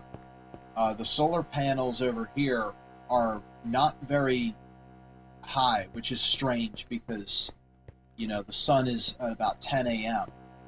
It'd be about 150 degrees now. These are all full. I don't understand why these are just not generating all that much. I could try disconnecting them and seeing if... Yeah, that seems to be it. So maybe they're just overloaded. The weird thing is, so kilojoules is energy. Joules per second is power. So I guess that's to say, like, it's somehow overloaded.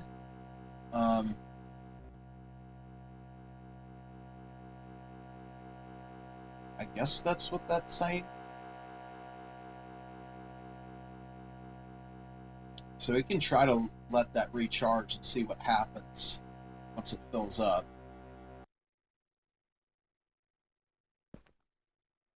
There's 200. Let's see if we connect those again.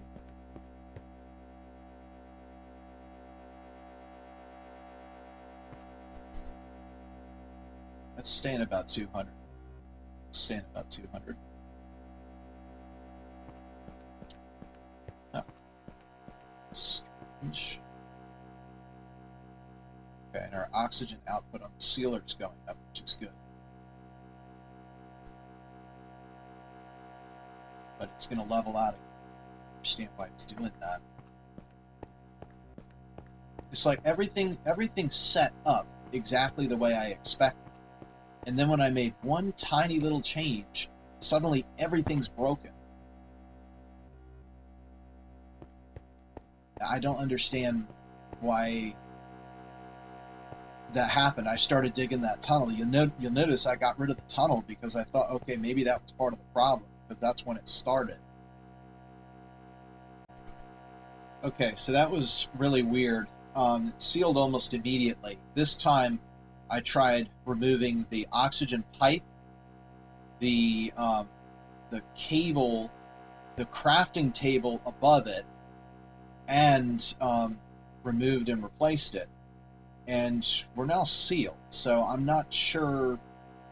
It doesn't make sense what was going on here.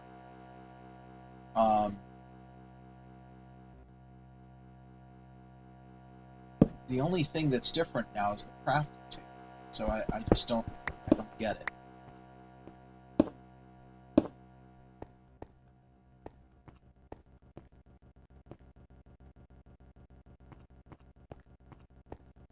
Now I'm going to see if I put these back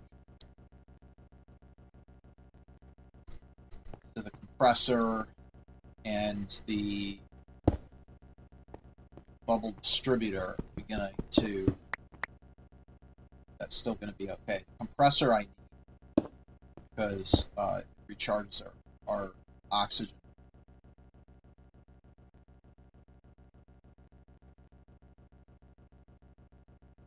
The bubble distributor is a nice to have, but it's not a need to have. So those are all connected again. Let's see what's going on. And it's dropped.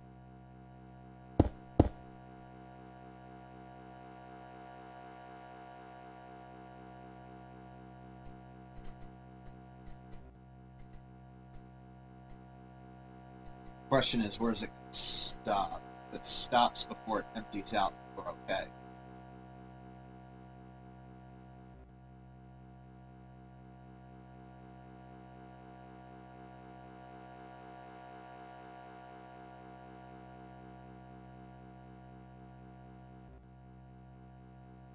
Alright, looks like that's the balance point.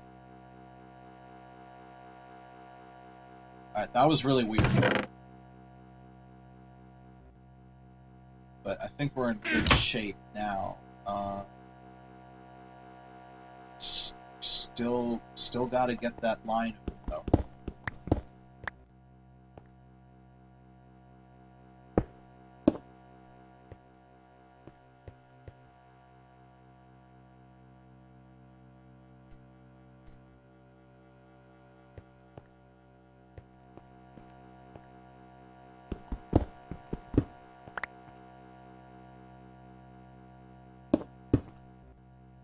Have my chicken dinner now.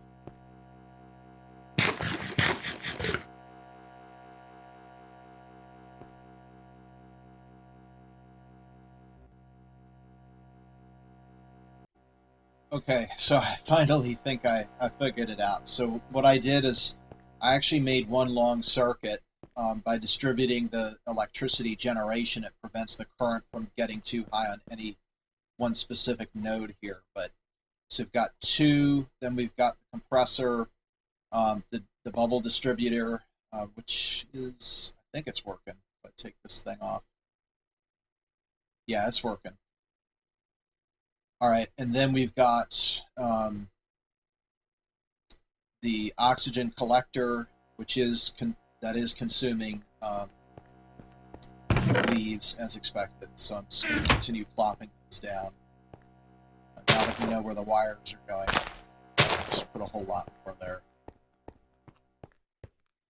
70%. That's good. And then so the line branches, goes underneath here, and then we've got the bat box, which, ooh, okay. New problem. We're now consuming power faster than we generate. All right.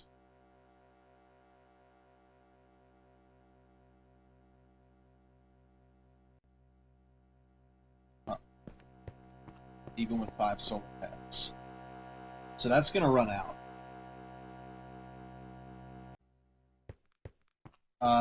I noticed this interesting thing over here that has a shadow. It's kind of interesting. I don't think it's a meteor because there's no crater, but it looks like it might be a meteor. Okay. This might give us some meteoric iron. Hopefully a heavy-duty pickaxe can mine it, but that's the point.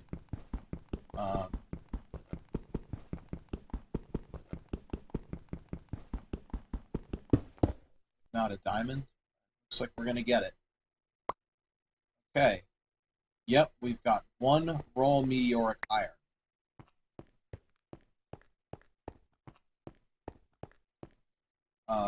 Now let's see, what do we need for an airlock?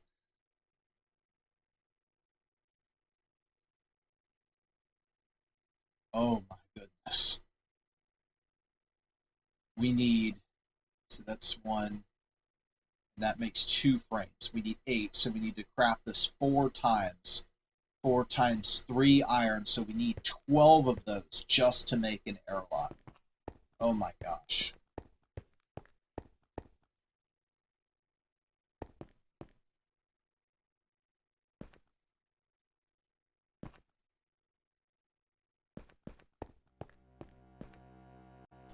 Okay, so what I've decided at this point is we just simply do not have the resources to be able to stay the night. What we need is another battery box. So let's see. I don't think there's anything wrong with adding another solar panel here to boost the power output. I think that's probably a good thing. It's about the same. It's about the same. So we got three running those 3 machines, and then we got 2 charging this guy very slowly, and getting our oxygen sealer to work.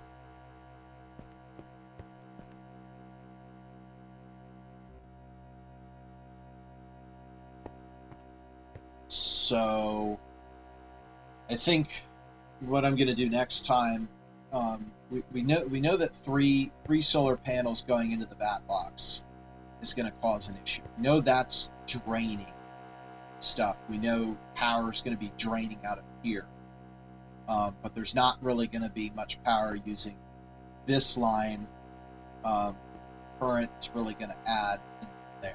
So we obviously don't want to fire it in there, but I don't think another solar panel being added to here, I don't think that's a problem. But basically, the way it's set right now, this is going to shut down overnight. I think what I'm going to do is add another bat box here. So we'll want a bat box there, and maybe another solar panel here.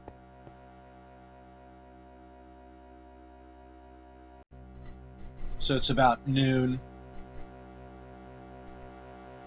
maybe just before it. The last we're going to see of the sun is maybe about 3 p.m. After that, I have to open the airlock and check.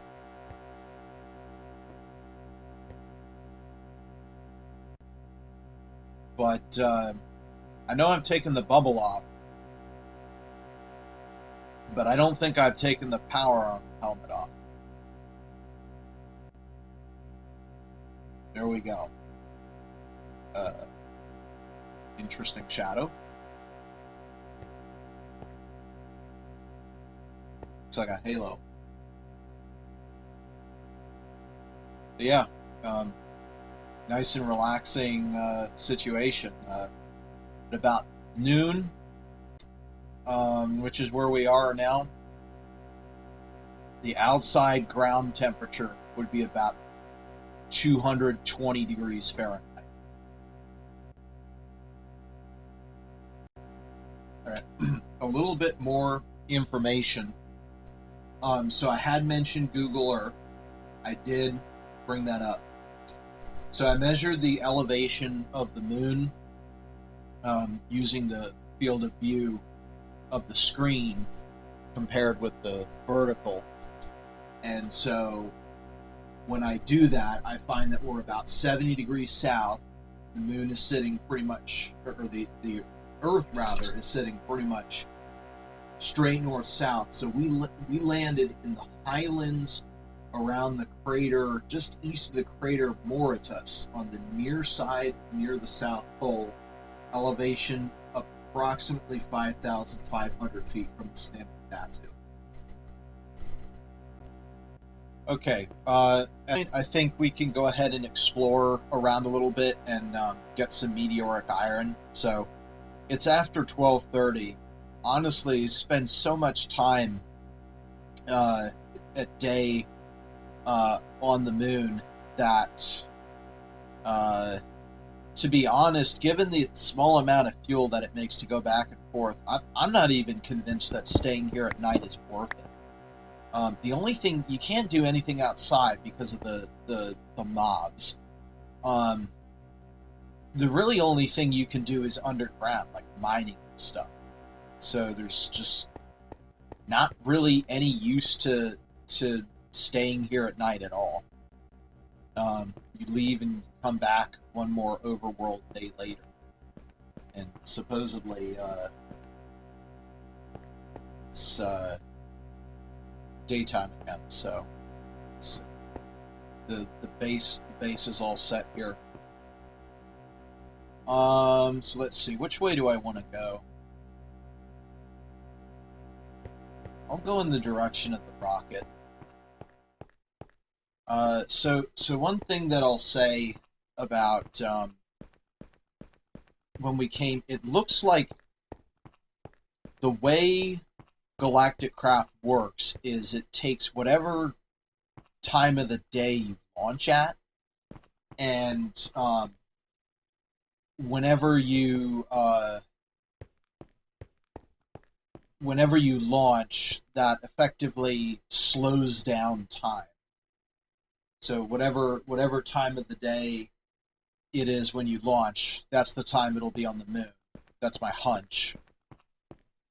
And then, ooh, I think we got another meteoric iron.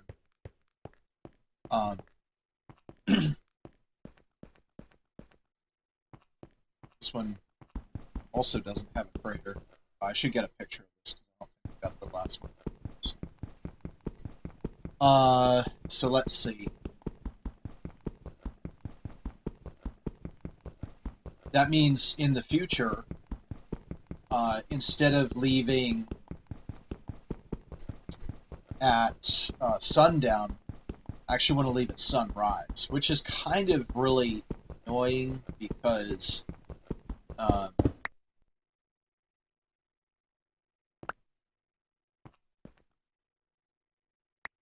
see, now this is a crater where I'd expect to find some iron at the bottom.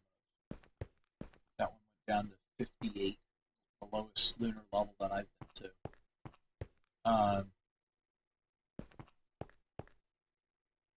Yeah, this definitely looks like highlands. Be interesting to see if there's like other biomes and whatnot.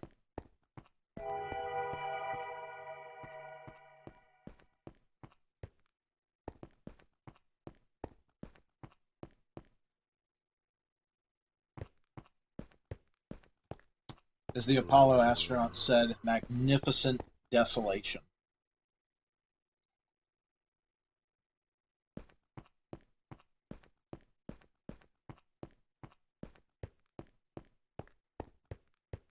It'd be really good to build mega structures here because there's such low gravity. You can jump around and stuff, and the structures themselves do not crumble. The land is pretty much already cleared. And this is more clear than a desert, to be honest.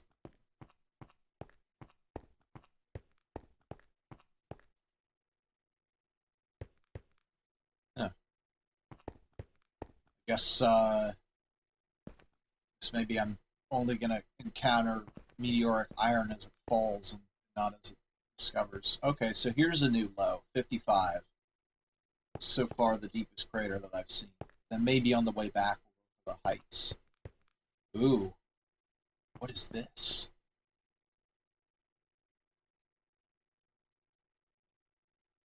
It's more fluid?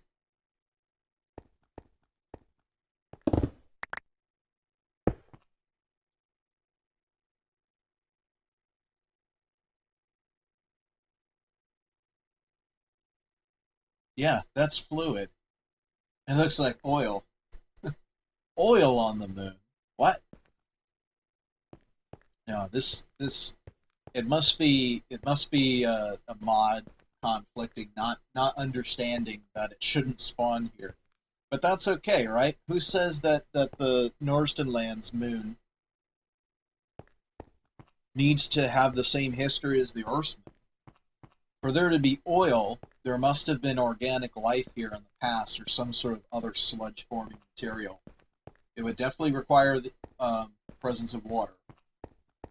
So that is intriguing if we took that to be like actual history. This is a nice cratered region. I think we'll turn around after this point. I don't want to get too far. Okay, more sewage. And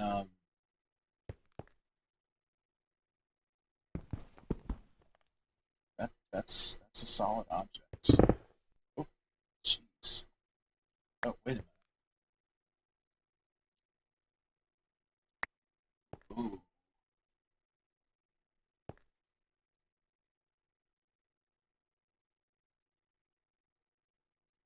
Oh. Yeah. Okay, this isn't a fluid. This is a void. We've located a cavern.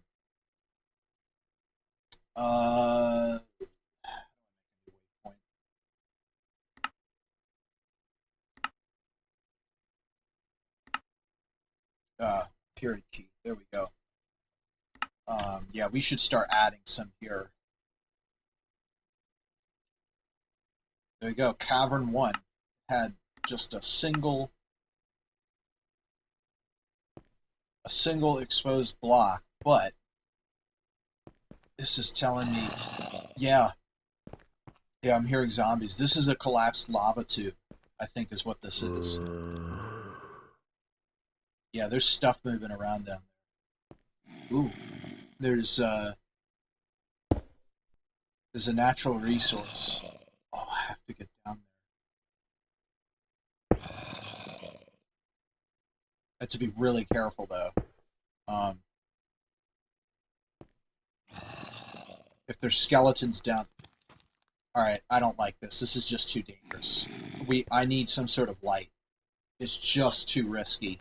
I can't risk that. We have it marked on the waypoint, so we can come back to it. But yeah, that could be really deadly. Okay, and I'm seeing some more stuff. That looks like copper. Okay, so there are definitely resources down here on the moon.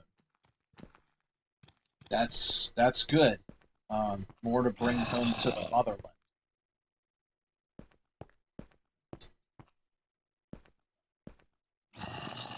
Gotta picture that first one. Oh, Oh my goodness.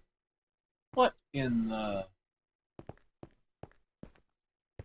It's symmetrical. You know that that's not natural.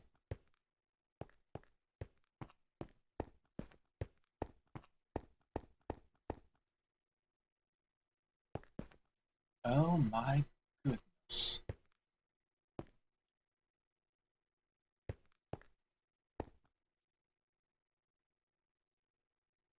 Oh my goodness, we just made first contact.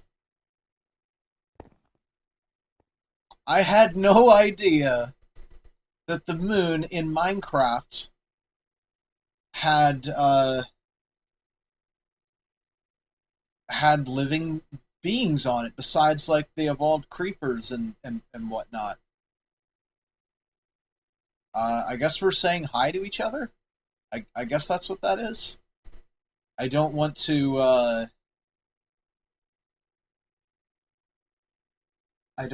be what's the word, rude or anything and like intrude, but this is quite interesting.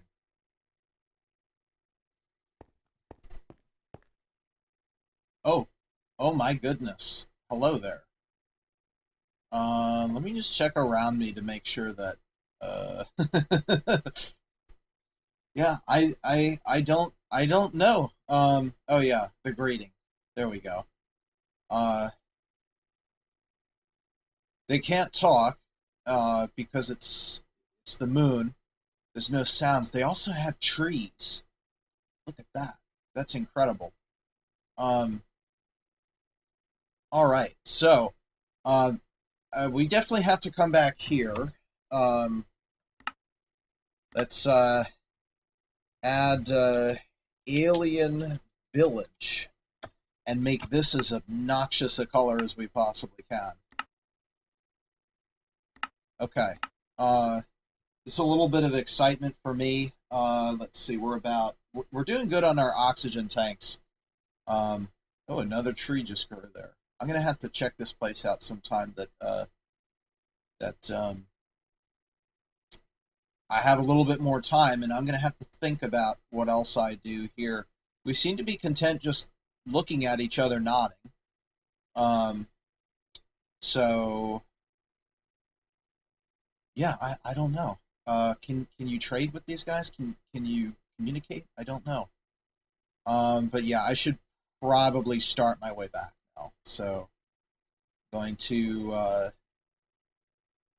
dip out here, say my goodbyes. Okay, looks like they are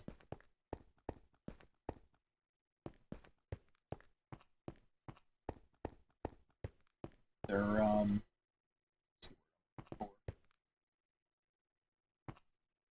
yep, all finished with that encounter. So has that happened before? Probably not though. I'm gonna learn the history behind them and how I'm going to somehow one day become one of them.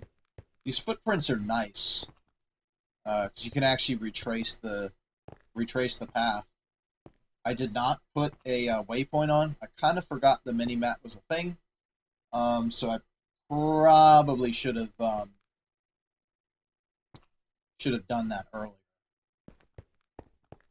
But it's okay. It ended up working out. We only have to be about 250 meters off or something like that to lose track. I'm seeing something on the map there. Yep, there's another one. That's not even the closest village. Oh my goodness, these people are all over the place. Okay, there's the footprints. I guess I just took a slightly different route.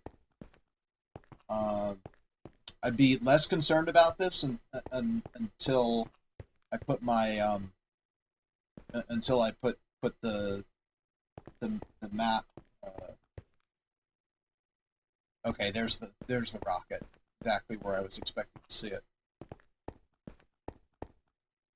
Yeah, the footprints won't matter as soon as I have waypoints. But yeah, and until there's waypoints there, I'm definitely taking quite a bit of risk, just striking out on my own like that. Which I'm pretty good about backtracking, so I was never really concerned about it.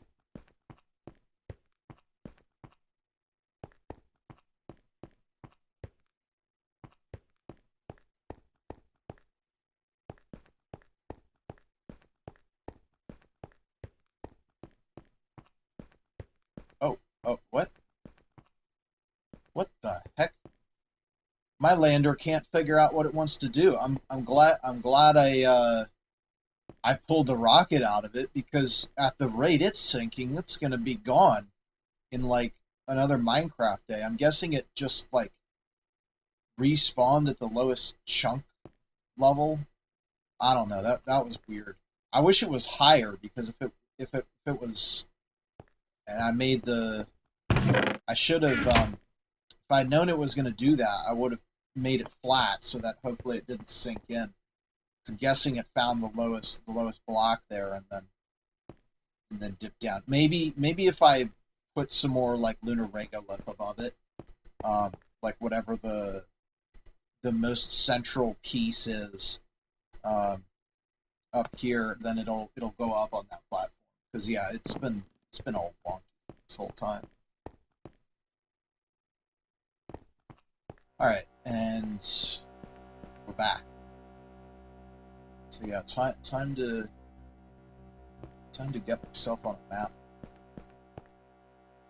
So get some pictures. This is actually not too bad a place. It looks pretty cool. I will say, architecturally, it does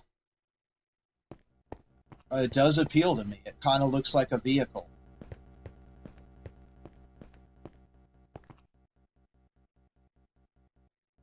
It doesn't look as good from the back side. It looks really good from the front side, kind of like a car. I'm pretty happy with how it turned out. All right, let's see how everything's doing. All right, we got voltage. That's idle, of course it is. Let's see how we're doing here. We're still at 15%. That's good. Still active at 77%. The oxygen distributor is still active, and I guess I should. 207. That's not that bad. Probably good to pull up here, just mess around with my inventory for a little bit, and just make sure. Yep, we're sealed.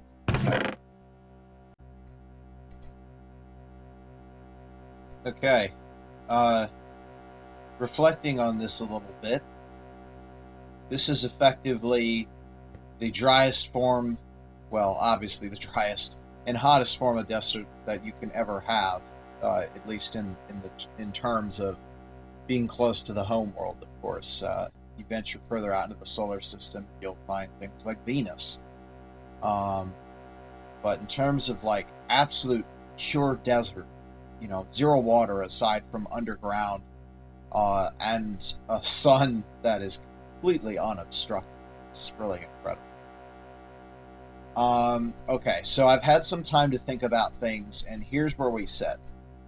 So right now, it's about 1 in the afternoon, and we're currently in a race against time. Either one of two things will happen to cause us to need to return to home. One is the sun gets low enough on the horizon that the solar panels no longer generate oxygen in order to get us back home. So that is one thing. The second thing that could happen, and I think this is probably what's going to get us, we're going to run out of food. Although, actually, wait a minute, I'm stupid. Yeah, let me try something real quick. Let's put the oxygen gear back on real quick and head outside. Can't believe I'm not stupid. All right. I'm freaking out because I'm seeing my hand. I'm like, my hand should not be exposed, but it's Minecraft physics, it's not real life. Okay, here we go. Okay. So, if I'm not mistaken,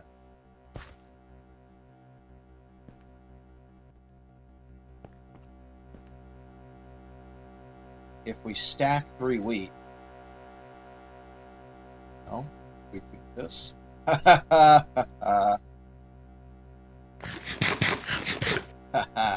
Okay, alright. Wow, I clearly didn't think that one through. We are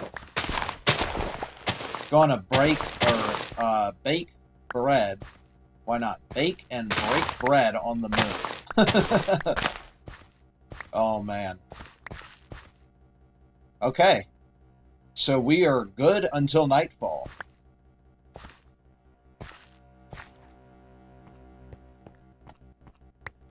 For some reason earlier, I was thinking that, like, you needed, like, sugar and milk and a whole bunch of other things, but that's for a cake.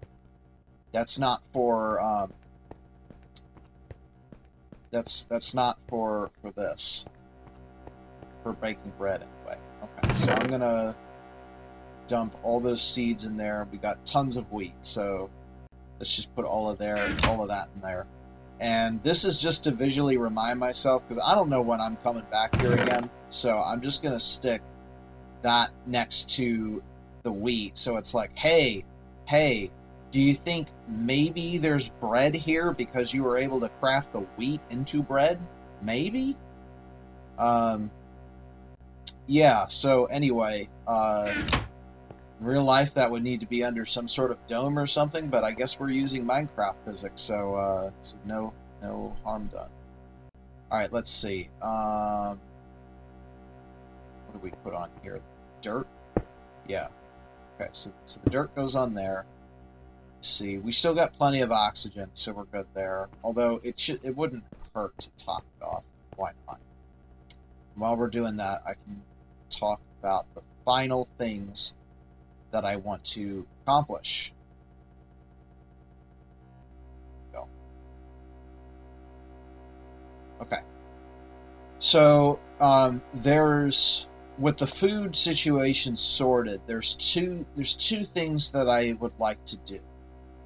One of those I don't think we've talked about yet. This wouldn't work IRL, but it can work in Minecraft. I want to make a Lunar Lake.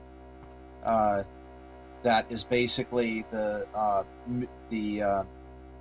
lunar version of Lake Rothsand. So I know we were talking about, like, that's like the child of Rothsand or something like that. So I have to figure out, like, exactly what I want to call, like, a proper lake. But yeah, so we're gonna make a lake out of one of these craters, and we'll probably only do 2 blocks high, because otherwise it's just going to be a pain in the butt. So we'll do that. So that's one thing. But you might remember, we were struggling to figure out what were we going to do after meeting the folks from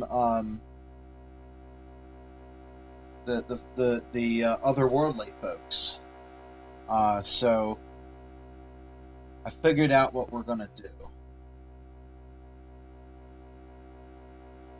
First, let me take note of our coordinates here, because I definitely created some coordinates here on the moon, and I reloaded the game, and those coordinates are not present anymore, so I don't know what's going on. So we're just going to say Moonbase is at 1193.66, negative 50.42. Okay, so that's good to go. Oh, right.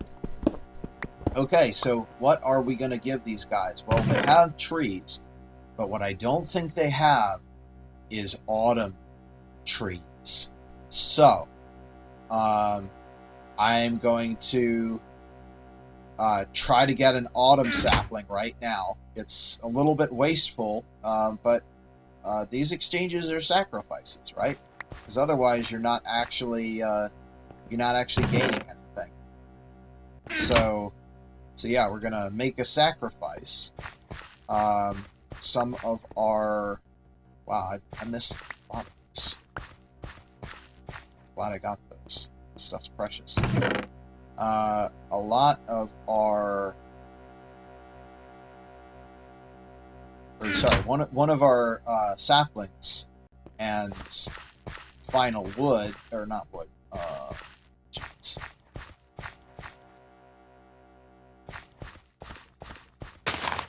The final dirt, which is also precious, because I don't think they have dirt of their own. So we're going to lose a little bit of generation capacity here. Where did the dirt go? This stuff is precious. I want that dirt. Normally it's worthless, but okay, I got it. Flung itself all the way over there. Crazy. Okay. I think we're good to go now. Just gonna put 2 seeds in here, and like that. And let's see, the dirt, other dirt, right there. Okay, so now the last thing that we need to do is try and see if we can capture a sapling. I think it should be pretty easy because I've noticed autumn leaves tend to give them up pretty quick. Let's hope that happens, because I'm only spending 10. If we can't get a sapling in 10, this stuff is precious. I'm not wasting more than 10. Oop. Got one. Caught. There we go. We're going to grow a autumn tree on the moon. Nah, we don't. I was gonna say, do we need a sapling? No, we don't need one. We'll just pull one from Earth when we get back to Earth. That's not necessary. Okay. We got the location written down. Let's get the first landing here. Location, because I know I put this into the base as well.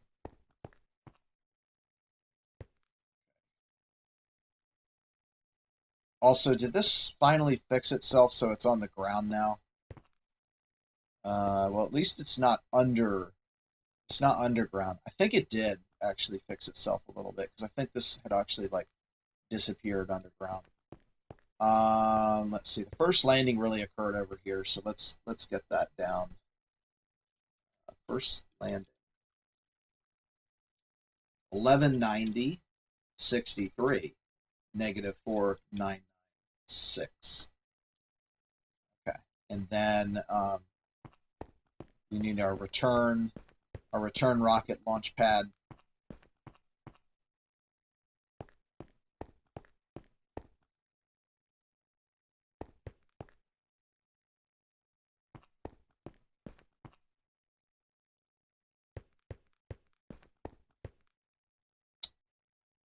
And yeah, I just need the coordinates of this. So if we want to board, we want to be right here. I want this so in case it's dark or something, call it Lunar Launch Pad. I think is what I call this. 1260, 67, -4953. And so one thing as well that I'm going to use, so there's this thing called the COSPAR ID. And so the lunar launch pad is going to get a number assigned to it.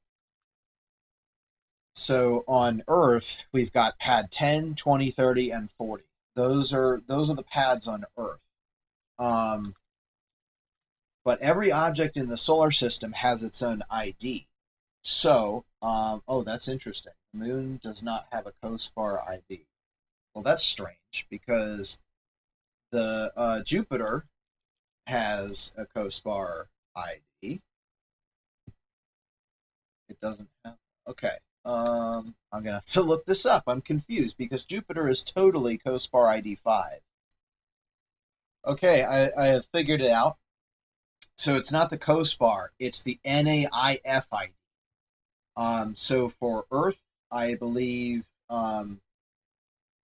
Earth is something like, yeah, the Earth Barry Center is 300. And for the Moon, it's 301. So that makes this pad number 301 dash, and is there a 0 NAF ID? Because it's either going to be 301-0 or 301-1. Okay, 0 is assigned to the Solar System Barry Center. So this is going to be pad number 301-0. That's the first lunar launch pad that we've created. Okay. All right. So we got those three numbers. Those are the really important ones. We know that the place is off in that direction, but I'd rather make my Lunar Lake. So let's make the Lunar Lake, and then we'll go do our peace offering.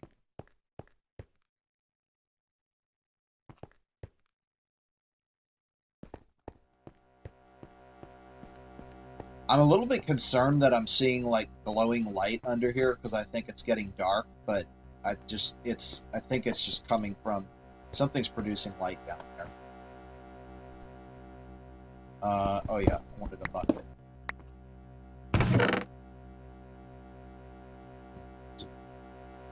Oh, right, because I was taking lunar sewage down. You know what I just realized? I was wondering how sewage got onto the moon. I think we have our answer now. It seems that it was the aliens. Oh dear. It's still worth bringing alien sewage. It can be analyzed, and then we can figure out, are they somehow related to the life on Earth and Norsden Land or something? Alright, please tell me that I've made it in a water source. Okay. Alright, so let's get these low areas filled in here.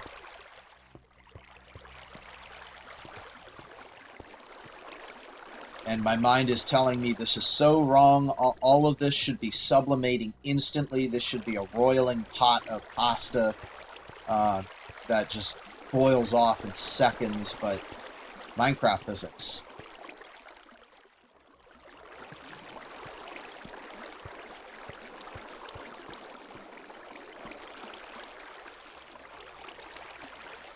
Uh-oh. May have got rid of that source. Okay, so that's done.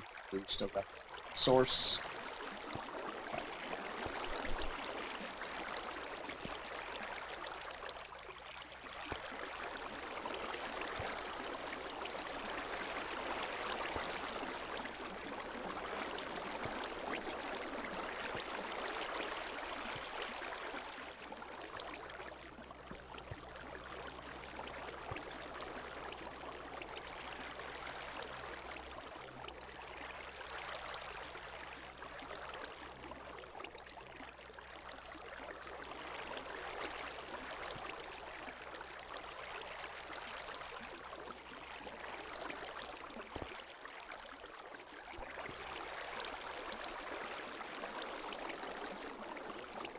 Now, for some reason, this isn't showing up blue on the mini-map. It's showing up as black, which is kind of strange. And then at night, of course, this thing would freeze completely solid. But we're ignoring that because of Minecraft physics.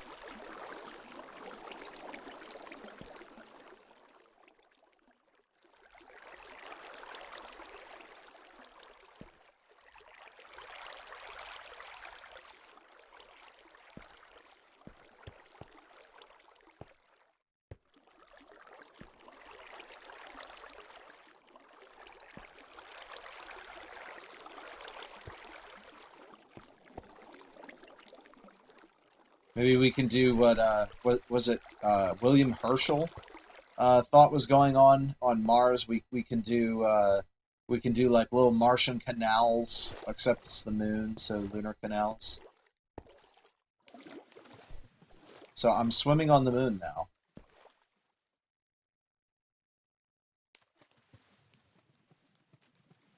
So this is kind of interesting. So we're getting less motion on the overworld. You get something like this when you're swimming, but on the moon there's just like this tiny little oscillation going on.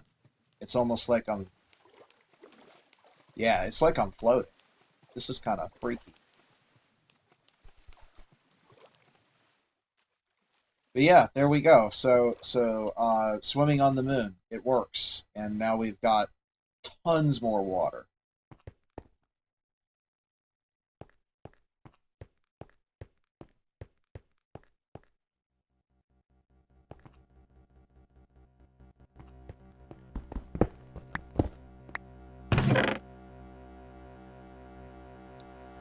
Water bucket is right there. Okay, let's go deliver this thing. So now we have to plot all of our special areas as we go along. I'm not going to bother recording this because I don't know why it's like maybe the mini map doesn't understand other dimensions, so it doesn't like think to save them. That might be editable in the config file, but for the time being, I need to get all of the other locations marked down. So hopefully, yeah, we can just follow our footprints now. I've got the other coordinates written down, so we know we're good now. So I think the next thing we were looking for was the cave. I think that was okay. So that was our return. This is our outbound. The lava tube, I think is what we're looking for. Let's see. Okay, it looks like we went back here. Okay, heard one. I think we're getting close to where it was. So I think this is the first time we determined that there was a cave, but I think we couldn't enter it. We tried to enter the one that's a little bit this way, so I think that's this way. And then on the way back, now that I've got all of the locations, now we can. I was talking about sticking to the ridges so that we can see more. We can do that next time on the return trip. Let me just keep. Okay, so it's about 2 o'clock in the afternoon. So by now the temperature would start coming down. I think we topped out at about 250 degrees Fahrenheit, or about 125 Celsius. Right now we'd probably be down probably right about the boiling point of water, 100 Celsius, 212 Fahrenheit, probably right now. So we're past the hottest part of the day. I think 3 o'clock is where we want to start thinking about being in the area of the launch pad. We don't have to get out of here until 5 o'clock, but one thing I would like to see in the future, and we can create a special launch pad for safety. Probably what I would do is I would make a special cavern system, and in the cavern system there's a missile silo. The silo is where the rocket takes off from. That way it's safe after dusk. That also allows us to view a sunset because, right, you think in the overworld you're okay past sunset. You're not on the moon. As soon as the sun disappears below the horizon, it should be instantly black. Instant. So that's what we want to be careful about, is making sure that we really need to be out of here by sundown, because nightfall is immediate. Although, I mean, the Artemis crew taught us two things. One is the sun should have a corona, so we should actually have a little bit of a corona here that can't be seen. Who knows? Maybe we'll actually see that after sunset. That should give a teeny little bit of illumination, and then we get a little bit more from Earth shine.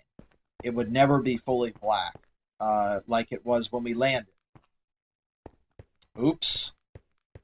Can't have it all 100% correct. All right, we should see this cave pretty soon.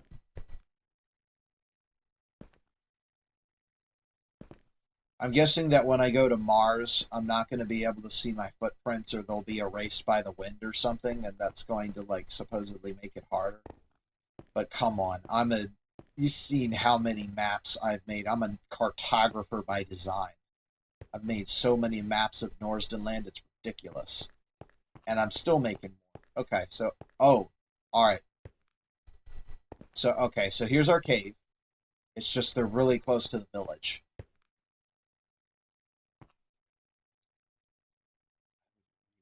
To see if we can sample some of that stuff.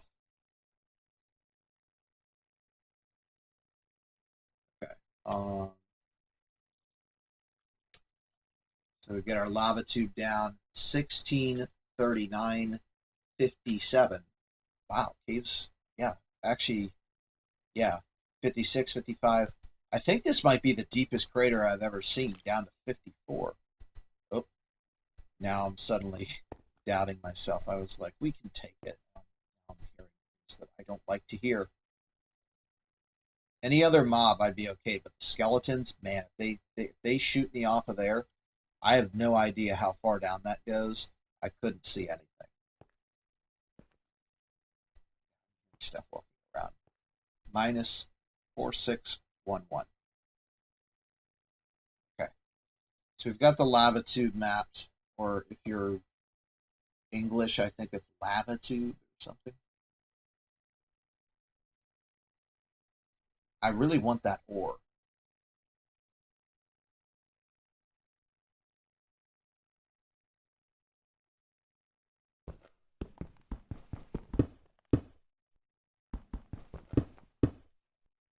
Okay. So we're going to turn left, and we go 1, 2, 3, and we're going to go down 2.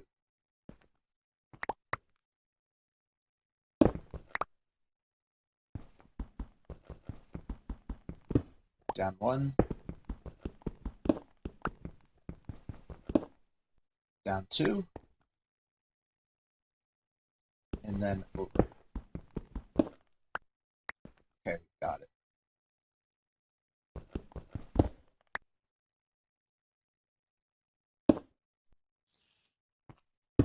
Okay. We've just exposed the cavern, so I'm not going to do any more than that. It's just too risky. Let's get out of here. Good. All right, that was a successful. We also picked up another mineral, stone, which looks like basalt, and we got some tin ore. Okay, so all right, so tin does spawn on the moon. That's very important. I'm glad we did that, because we picked up that other mineral called stone. That's fresh in our inventory. I don't remember seeing that. So we have, on the top, we have moon turf. Below that, we have dirt. Below that, we have stone. Oh, man. For a second, I thought I was in repo. Okay, so moon turf is grass. Dirt is dirt. Stone is stone. Now this is making sense to me. So this probably has a similar construction to the overworld. I'm just not sure what's on the very bottom. All right, let's go to our alien visitors.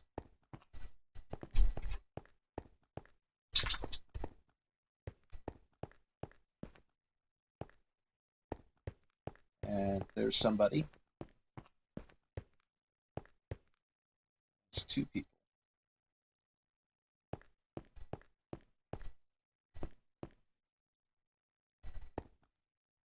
I'll just wait and see if he comes to me.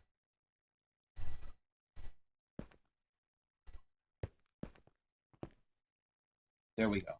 Okay. So I think we've established he's still not looking at me. You see me, right? There we go. Okay.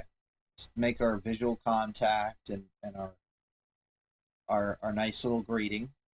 And so hopefully he recognizes that we have a sapling. And let's see if we can shake his hand. Yep, definitely looking at me. Hello? Hello, yes. So I guess this is the individual who's going to possibly greet us.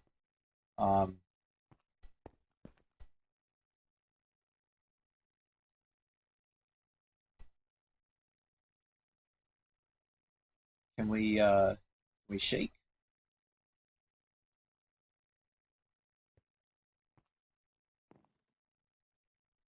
Okay, so it looks like I cannot trade with the guy. This is as close as I'm willing to get. So that's too bad. I was hoping that we could trade. I did right click a whole bunch of times and it didn't seem to work. So everybody's looking at me right now. Hopefully nobody has a problem with me going through here. But yeah, let's explore around a little bit here. So these are their homes in the village here. And so they actually have earth dirt here, which is that's important to know. Not going to, of course, steal things from them.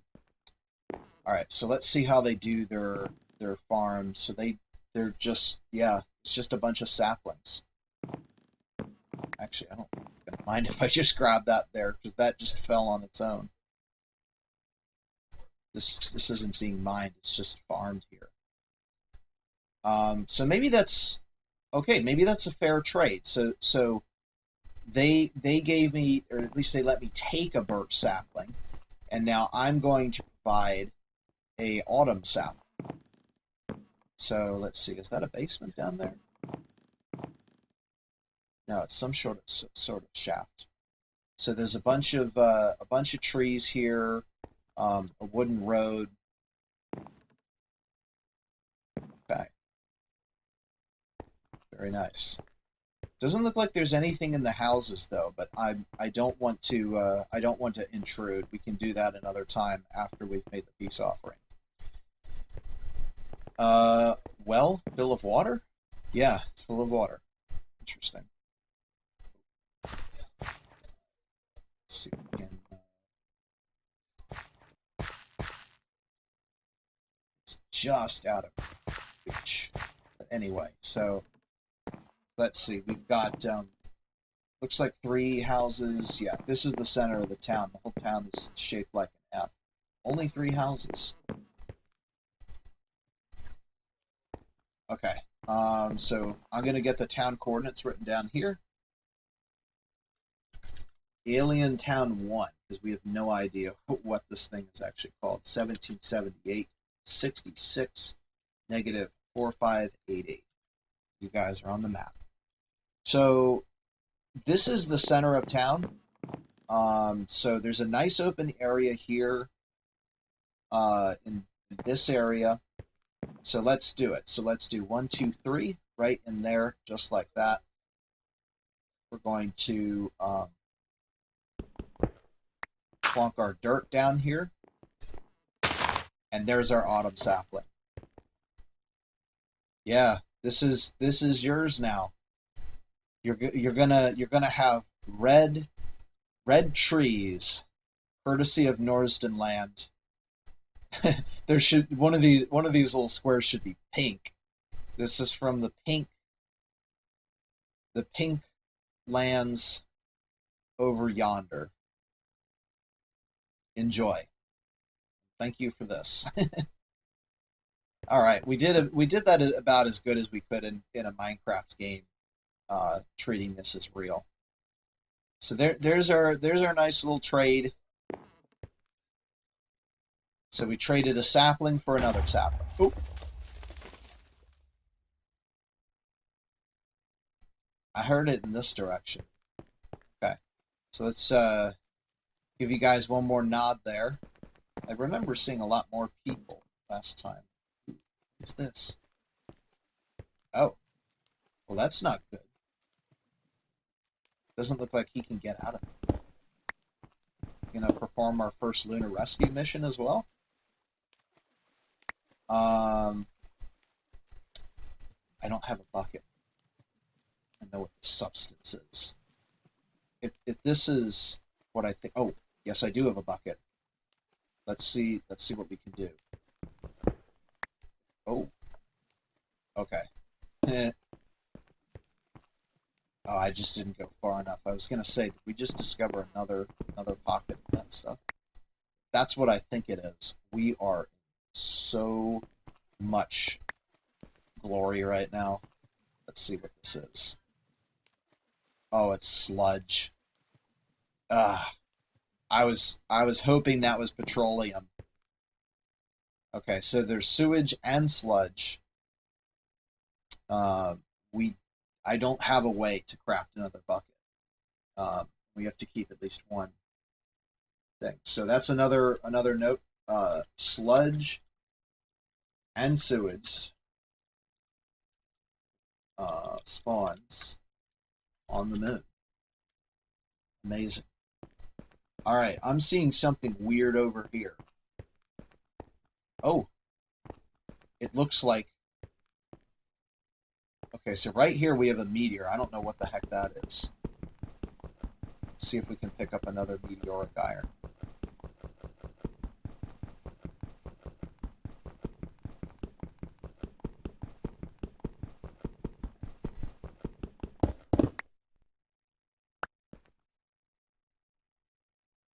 Okay, yeah, we got it. Another raw meteoric iron.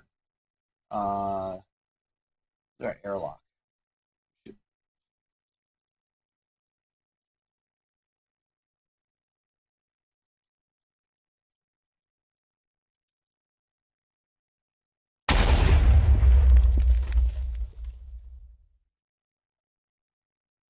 Okay, something tells me that it's probably not a good idea to stick around this area for very long.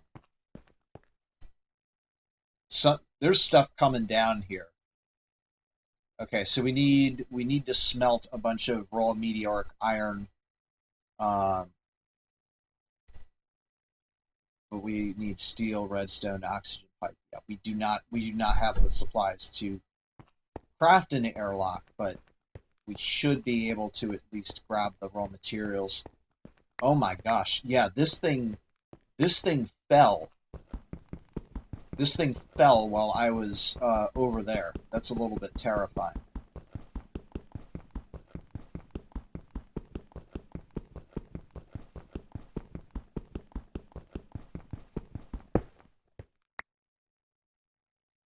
We didn't get it. Okay, now we got it. Ooh. Oh my goodness. Okay. Alright. So I'm seeing what looks like iron down there, and something else that looks like bricks. This is going to be really interesting. I'm going to get these coordinates written down too.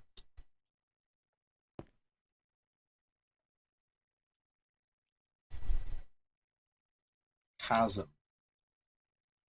18, 16, 61, negative 4532. Alright, I'm going to get out of this area, lest other things come down. Okay, is there anything else interesting around?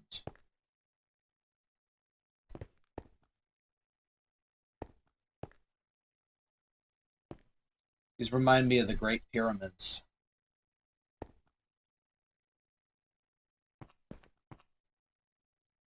Ooh, ooh, ooh, ooh.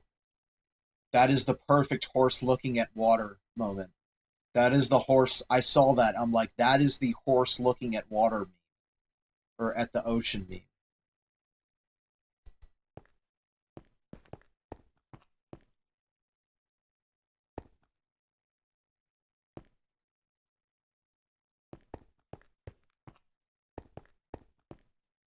Hope they don't mind me going up on the roof here to get a look around. Ooh, okay. So there's glass on the roof. There's torches in there, but that's completely useless. That doesn't make any sense. There's no oxygen for torches. We could plug one of these up, honestly, and make it into a breathable environment once we get airlocks, as long as they'd be okay with it. because this is like a much larger version of our Moonbase. In fact, maybe that's how you're supposed to do it. It's just not create a base of your own. But hey, I did it the right way. Oh, requires 4 blocks of water nearby to grow. Okay, well that's different than...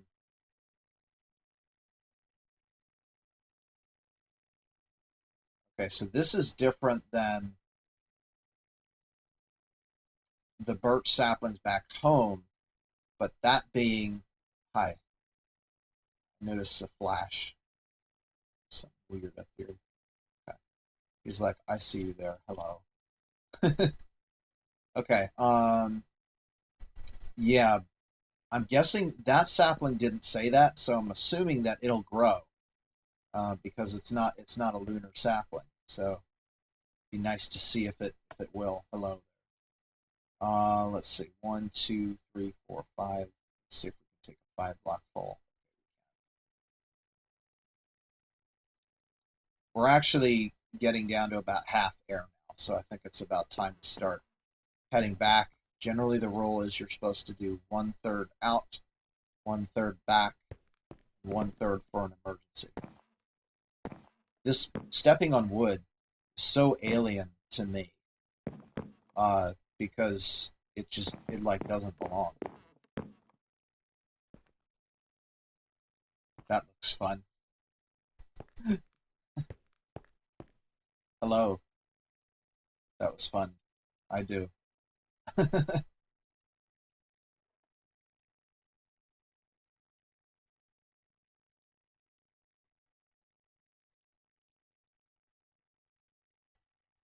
All right. See if I can take a selfie here real quick. I can take this one off. There we go. It's hard to get the... Yes. There we go.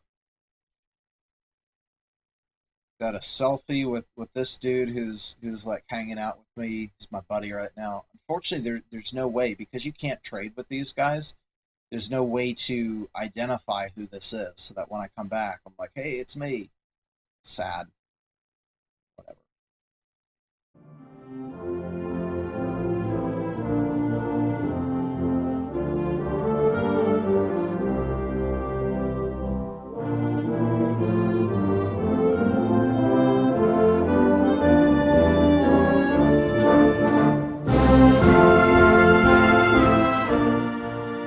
Okay, so well, our oxygen tanks are between a half and a third, so we really need to get back now. I was hoping to wait around and see if that would grow, but that's not happening. There's no way I'm getting any bones to use on that tree. So bye for now. For hanging up. We got to get back to our base.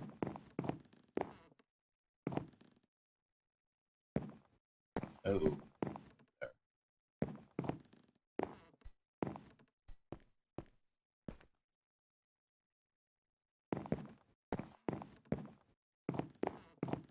Get one more look at it on it.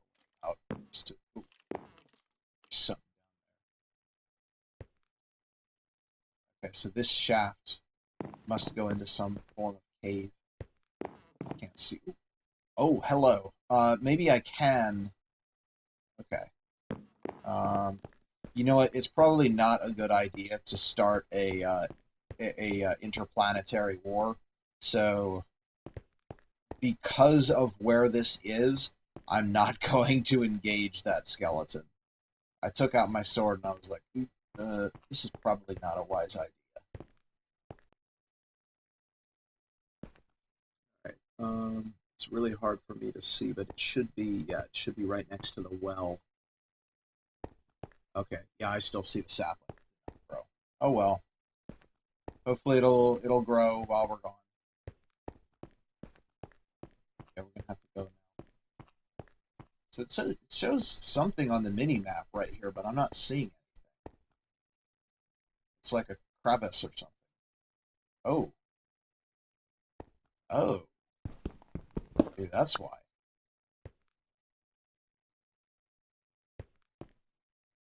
Okay. Alright, well, we're really limited on what we can do here, but we're in a cave. Okay. That's a nice walk-in. I can't, like I said, I can't do much. This is not the place.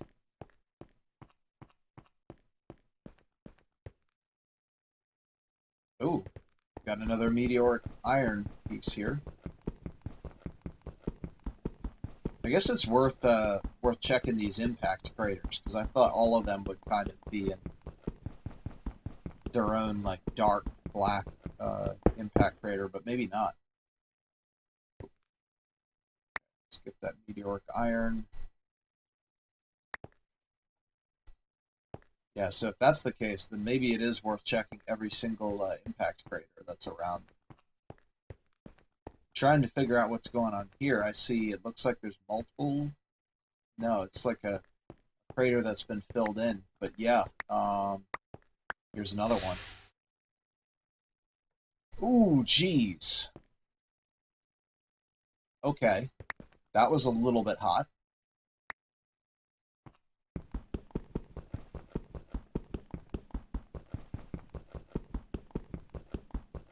But somehow when I mine it, it's cooled down.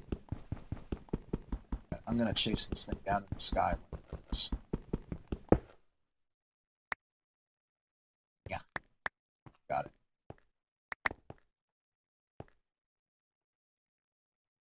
It'd be fun to play basketball. Whoop. Oh my gosh, it disappeared. Okay, this is the equivalent of golfing on the moon right here, this experiment. Sending an item so high that it actually disappears from view. Just like the golf ball on the moon. And who the heck knows where that golf ball landed? That's probably one of the things that like the later Artemis mission should do, is try to like find that golf ball and then create a plaque next to it to frame it kind of like a museum.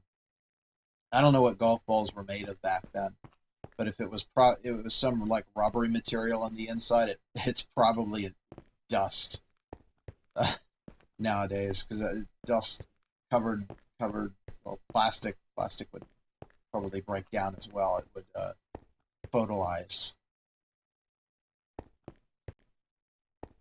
Oh man, they're all over the place. I don't know, like it's like the entire first time. Maybe it was because we were retracing our steps and only in the valleys, but in these upper like these upper formations here, they seem to contain a lot of these things. At this rate, we're going to have enough. Let's honestly, at this rate, let's just add that to the objective. So we need 12 total meteoric iron. Here's another one. I think we can do it. At first I was like, yeah, we're probably not going to have enough time, but hey, we can do it. But we do need to keep an eye on the oxygen supply. It's about 1/3 right now. I mean, we're practically within visual distance of home, so I'm not that concerned.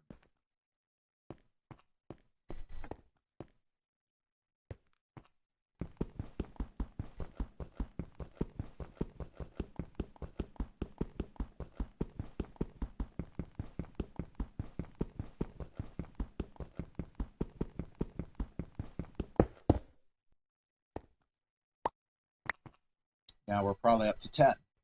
So I think this one up here it's really close to the house. This one is, I think, the deepest crater I've found. That goes down to level 51. And let's climb up to the rim here and see where that's at.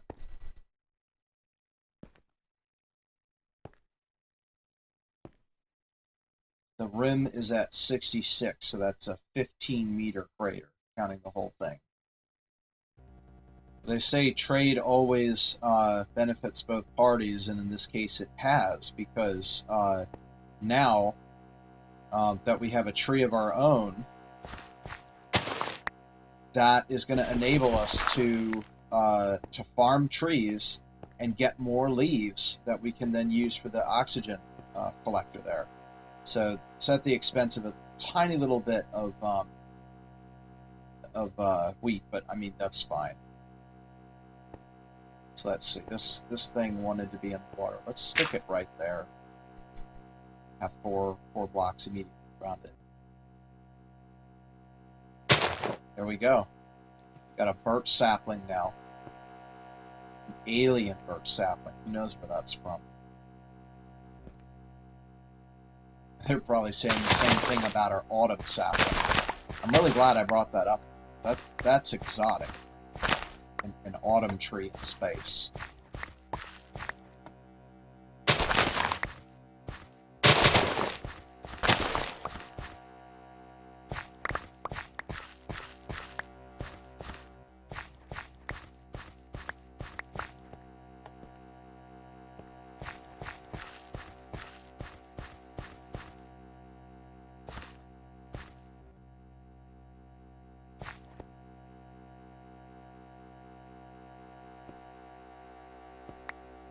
Let's make some bread.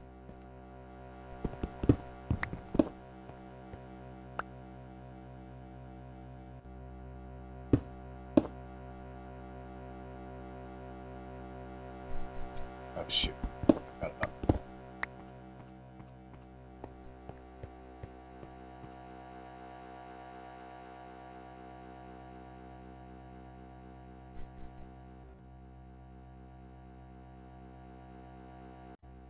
Wow, that did not take long to grow at all. We've got a birch tree already. That's incredible. So now we've got wood on, but dirt remains a very important resource. Now,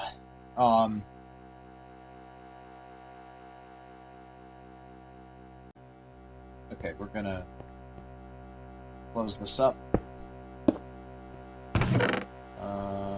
Oh yeah. Okay, so we've got 13 raw meteoric iron, and I think we needed 12. Yeah, because we needed 8 airlock frames, 4 craftings of 3 in slot. So, yeah, we've got enough meteoric iron to make ourselves an airlock here next time we come up. We're going to need all this oxygen stuff, which needs tin and steel and redstone, and we could make glass, but yeah, it's more than what we can do on this trip, but that's fine. All right, let's make us a bunch of bread here. Oh, wait a minute. There we go, that's better. Because otherwise we'd be eating bread through a straw. Yeah.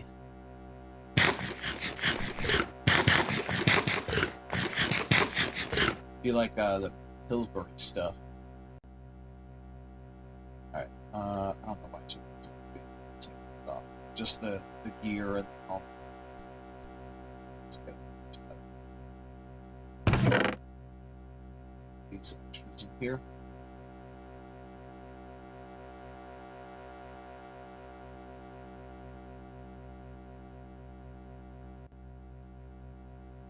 Actually, let's do that, because carrots. Well, actually, we could plant carrots too if we wanted to. Both bread and carrots are regenerative. So in that case, yeah, we'll just stick with carrots.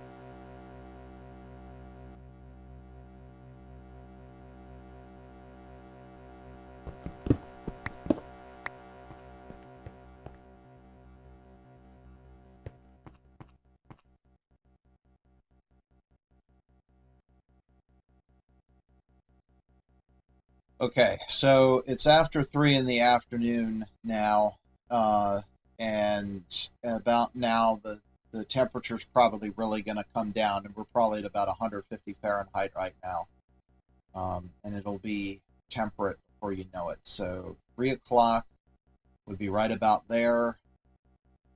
Let's see if I can.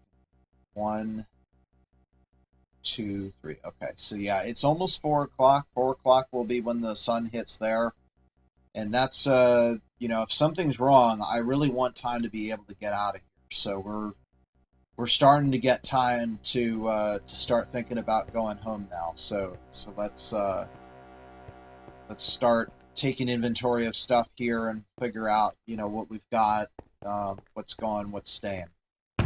So this is our book. That stays. This thing is completely empty. This can be used for deep storage. Hey, look at that. It's finally on solid ground. Let's put some moon turf under there so that this thing actually looks better. So it's finally on solid footing for the first time. There we go.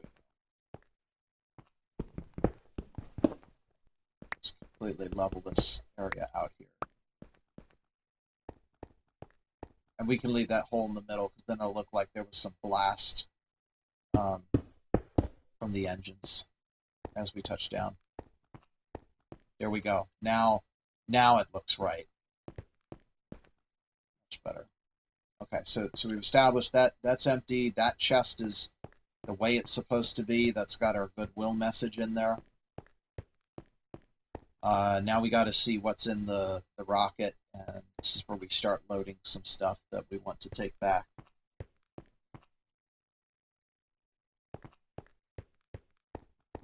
So let's hop in. We're going to press F for inventory fuel. We're 100% full, which is what I wanted to see. Does the rocket appears to have no inventory. So the rocket that I stored in there was the one with all the inventory, I guess, the one that I stored inside. I don't want to take this thing off the launch pad now that it's ready, because that's a risk I don't want to take. So there's no storage slots, which means everything in our inventory is going back. So it's between here and the chest inside. It's basically what stays and what goes. So let's see, these tin decoration blocks are important. Those should stay. The glass is important. That should stay. Same with the autumn leaves.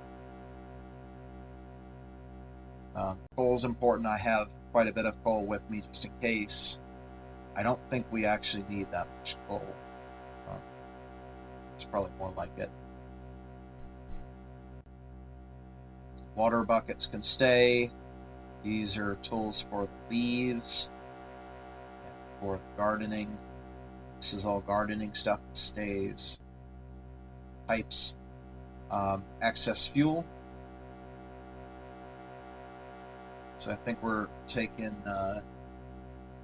we'll leave 2 canisters up here, the rocket pad, this thing, and the rest of these come home.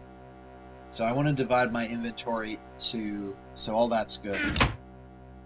3 areas. Areas that contain samples, things that need to come back, things that should come back, things that don't necessarily back. So the most important things here, honestly, I don't see a reason why we, oh wait, no, the wool I think is part, wool might be part of the launch pad, so maybe we'll take that back. But what needs to go back? Well, we've got our oxygen tanks here. We only have 1 oxygen here, so it's useless unless we go anyway. That being said, we have a launch pad now, so I don't see why. We have air on Earth. We can take these with us. Oh my god. Did we just get struck? Alright, gear on. Oh my gosh. I didn't know that they could come this close. Okay, that is a problem.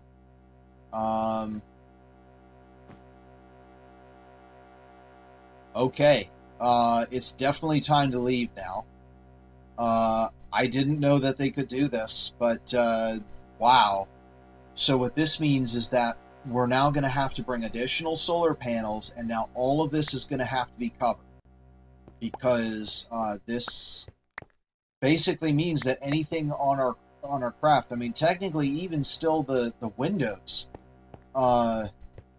the windows might be blown up, and then we'd be unsealed. So we're going to have to keep our suit nearby at all times, because that could cause a rupture. I knew that they could get close, but I didn't know that they could actually, like, destroy your stuff. Which it technically did. It got rid of my electric furnace here, which we now have to create some moon turf for again. So yeah, that happened.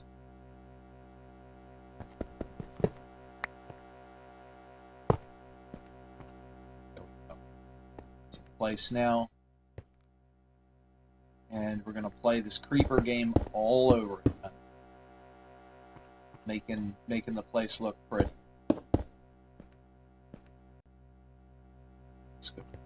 Not worried about the there. Okay. I'm gonna think twice about taking the helmet off.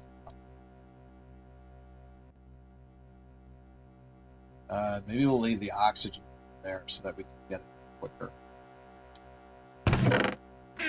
Okay, so what needs to go home?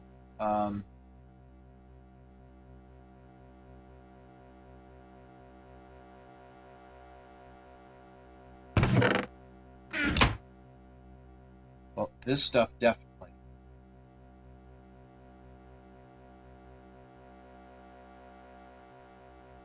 Anything else that needs to go? Food, that's important.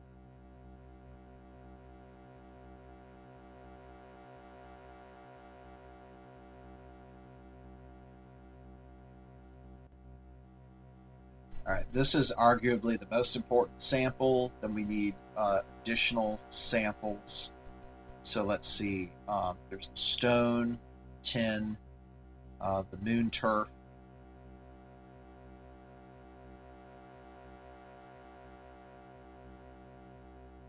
Moon dirt. The moon sewage.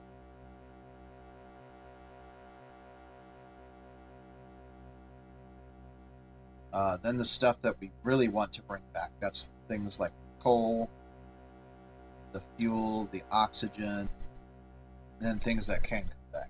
Gunpowder, string, and then, yeah, these things are for the launch pad. That's why I still have that stuff. Steel gear, fence and all that, and we have our parachute equipped. Okay, I think we're ready to head home. I don't exactly fancy waiting around longer for things to blow up. So now we have to figure out how do we put the base in a safe configuration where it's ready for next time, so that as time passes here, we don't run into issues. So we'll have to figure out how to safely configure the base. So that it's at its maximum readiness to receive us when we come back. So let's see. We're going to electrically analyze this thing. We've got a solar panel here that's going to feed into a bat box, which, ooh, yeah, that's draining. Is this, oh, that's weird. So we're actually using up more energy than we're not. Electric furnace, that thing's fine. But this might be on a negative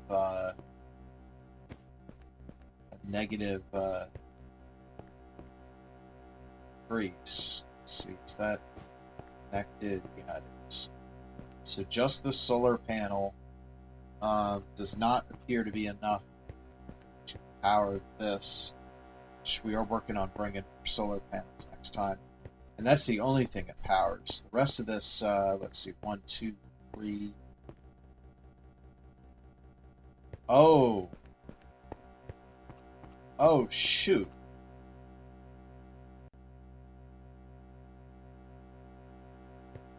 There used to be...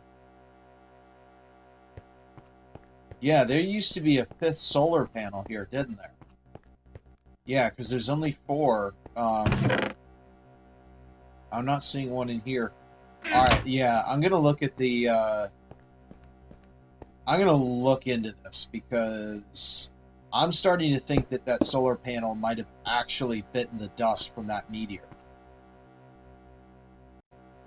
Okay, yeah, I've confirmed it. We lost a solar panel in that strike. There was actually, I think this was over here. The solar panel was located right where this electric furnace is. It's gone. It was destroyed by the meteor. So, and that's a problem because we really can't do anything about that because you can't cover the solar panels. They won't be in the sun. So, wow. We've had a macro meteoroid strike and destroy one of our 5 solar panels. That is a pretty big thing. Okay. Let's see. What am I going to say about this? Meteorites can and have destroyed parts of the base, notably a solar panel. And that's crazy. The way I figured that one out was because I noticed that the power is going out, flowing out of this bat box. So what does that mean? That means that we're going to lose this in a little bit of time. This entire section will go vacuum and stay that way. Regarding the other sections, we're going to have a solar panel here. We'll have this oxygen collector. Then we'll have 2 here. That will give us the oxygen compressor as well as the bubble distributor. So, okay, we've got 3 solar panels on this one. That lets us recharge our oxygen tanks. That lets us continue to collect oxygen and just make sure... Well, actually, I don't care about the leaves anymore because we've got this tree right here. And so now with a tree growing on the moon, we can essentially now get unlimited leaves for when this runs out, which is probably... I'm surprised this the output 73% given how there's like nothing, there's no leaves left ever. Okay, we're getting down here towards the end. Got anything else that and yeah, I confirmed. Here's my rocket. This is the one that I. Okay, so let's put 2 lunar dirt in here for the door, so that we can close it. There's no point to seal it back up again at this point because we're going to this will go vacuum in just a few minutes. All right, I can noticeably notice it starting to get darker on the moon now. It is 5 o'clock. It's officially time to get out of it. All right, so electric furnace is off. Solar generator is generating electricity. The battery box is slowly draining. That will drain out. That's fine. The oxygen sealer is unsealed because it will die soon. Well, why not just disable it, right? Because if it's going to drain the power out, that will allow the bat box to regenerate. Okay, so yeah, we can do that. All this is fine. This is all staying. So this is for me to know. That's what's staying. And then we've got our bubble distributor, our collector, which is still working based on our leaves. Let's get one of the tanks in there now to start charging up. Let's see. Yeah, we've got the other one on.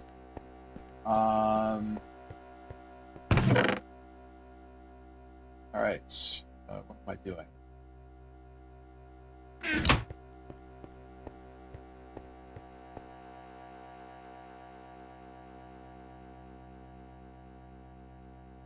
Okay, that first one is full. I'm going to put the second one on now.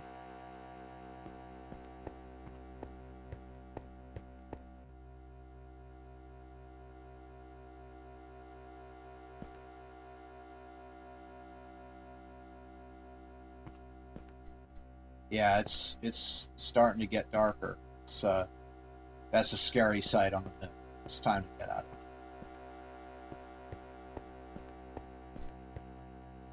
Tank full.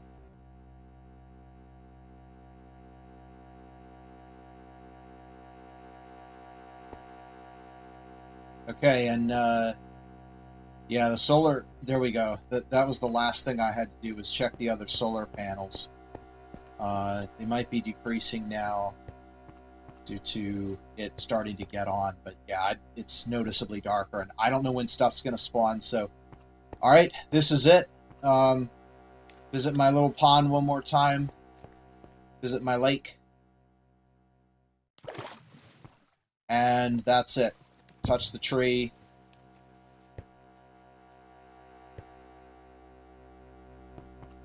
Touch the base. Bye.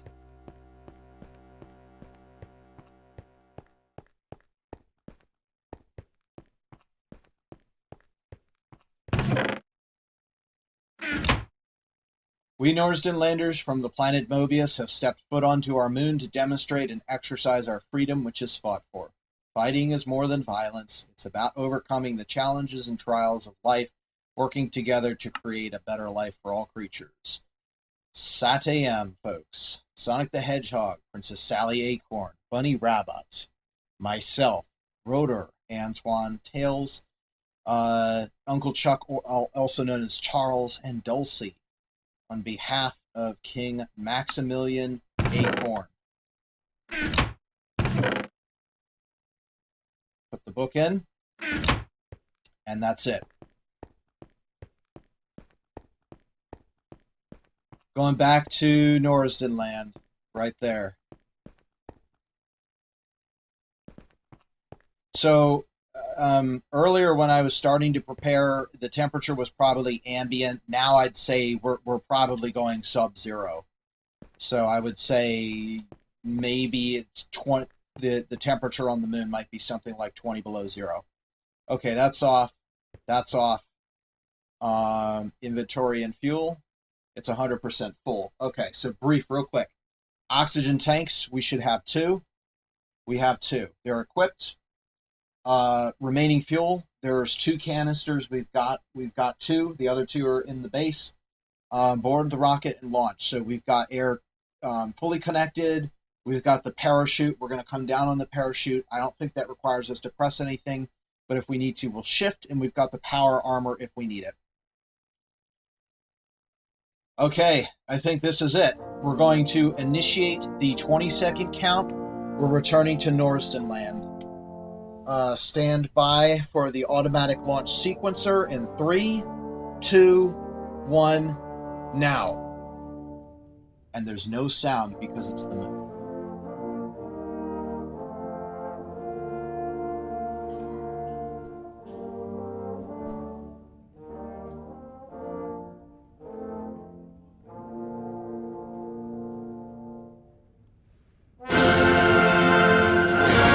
Assume the launch pad, we're going up.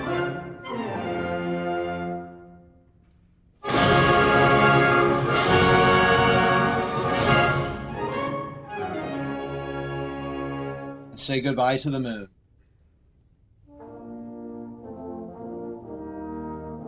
So that's about it. It's about 300. And so if my calculations are correct, when we get back to Norsden Land, it'll be just before sunset. And then that will tell me 100% whatever time you leave on the overworld is the time you get on the moon, and vice versa.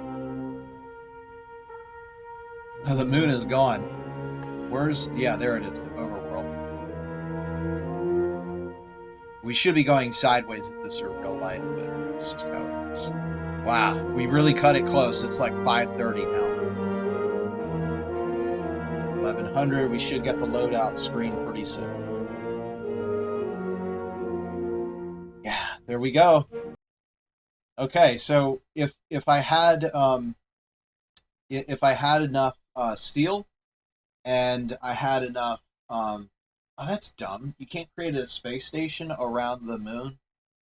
It's kind of annoying. Anyway, the overworld. So we can there, but we need the tin and steel, and it would also, which I could easily do. In fact, well, it's on video. Take another screenshot. In addition to this, we also need the materials for the, what you call it? The materials for the airlock, which we now have. So we're returning back to a planet that is full of life, is habitable, and has 100% gravity. I'll take it. We had a great time at the moon, but it's definitely time to head home. There's no way we're going to make it through Lunar Night. And when we land, we're going to see how much fuel we have. We were 100% fueled, so returning from the moon uses percent. See how much it is.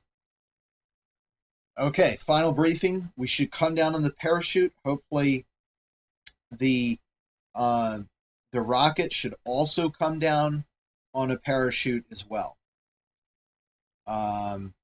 If we need to, we're going to hold shift. Shift will enable our power armor to function and should protect us either way. We also might be coming down in the ocean, so that's it. Okay, sending to dimension in 3, 2, 1, re-entering Norsden Land. Okay, yep, we're coming down, and yeah, we'll hold shift. Okay, it's this is not the time that I was expecting. So, all right, do we have? Is that our parachute there? Okay, where are we coming down? All right, I can see the surface again. All right, that's the, okay, yeah, so it's as I expected. So we're gonna come down on pad 30. That's the pad. That's not the rocket. It should come down on a chest if it comes down. I don't know if it is or not, but yeah. So it is night. I guess time passes. Yeah, time probably passes while you're up there. Well, wait a minute. Oh. Why can't I? Okay, there we go. Touchdown! I landed on another launch pad. Oh, there's a chest down there. That might be the one that fell.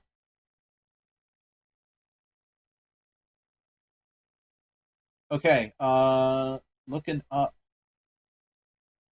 So what might have happened is time may have passed while we were at the loading screen, and I spent so much time on the loading screen that it's now past night. So let's see. Does this make sense? This is now a waxing crescent. No, it doesn't. If it were a waning crescent, it would make sense. But this is in Minecraft, this is a waxing crescent. So this would be the end of Lunar Night. So that doesn't make any sense. That this doesn't have anything to do with it. So we're back. We're gonna do our ticker tape parade now. Once we can climb off of here, and yeah, the doffing.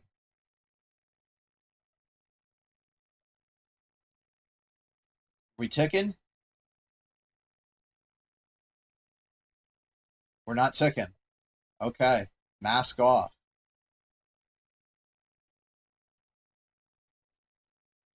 We're now breathing the overworld air again, courtesy of the Norsden Land trees. All right, so we'll just wait a little bit up here, and then once it's dawn, which will come a lot faster than it will on the moon, we'll hop down from here and start the process of getting everything shipshape.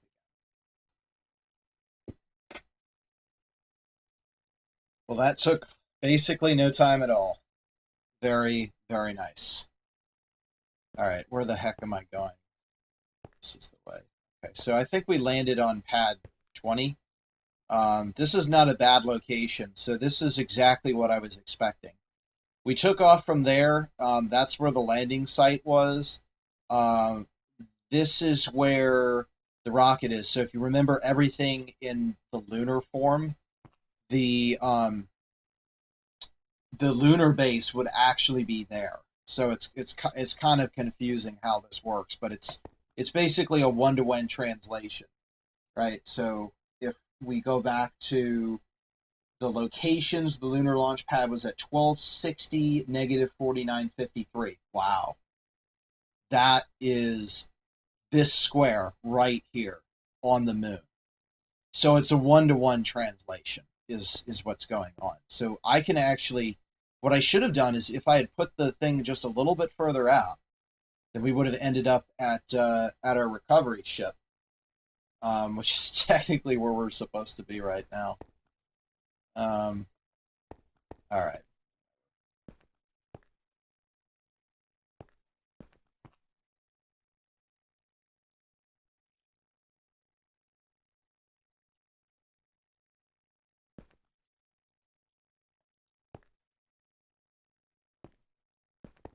Okay, I'm seeing a second chest. That's a good sign that we've had our delivery. Oh, we're actually below the level of it right now.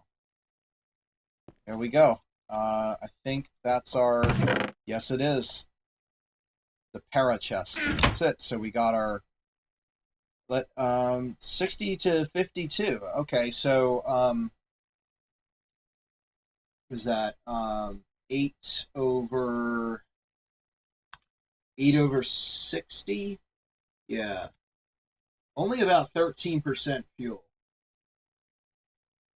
We'll round up to, say, 14%, so that it's actually more. But yeah, so we got a small rocket back. We didn't get the large storage, but there's no reason why we can't upgrade this one later. At least I think. Let's see if I search tier 1 rocket.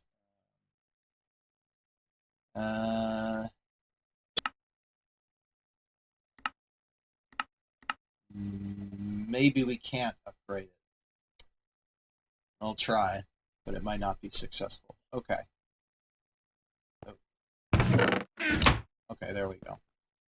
Very nice. So, got our parachest back. Ah, wouldn't you know it? Liquid water.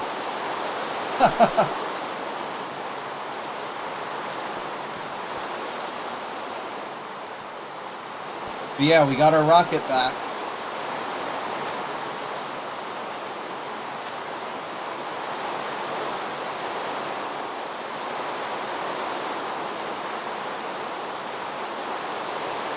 Ooh. That's not the only thing we got back.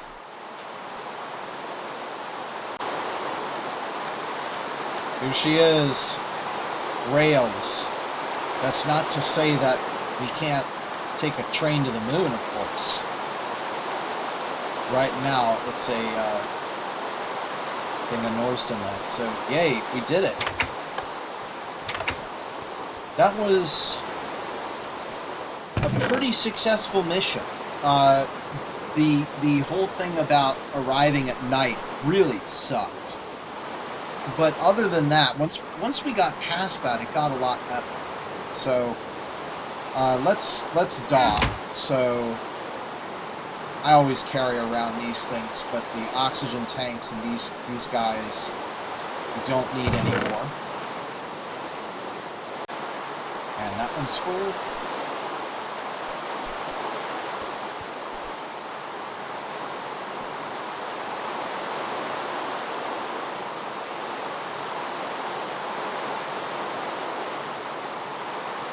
Okay, we're topped off.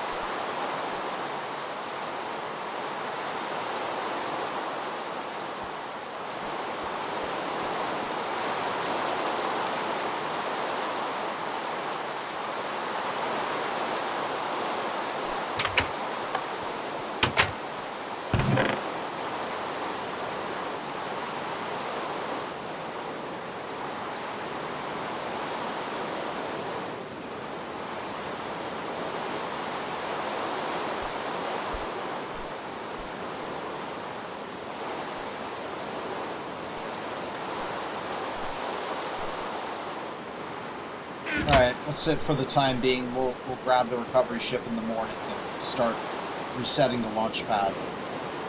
Our first sleep on planet Earth in a long time.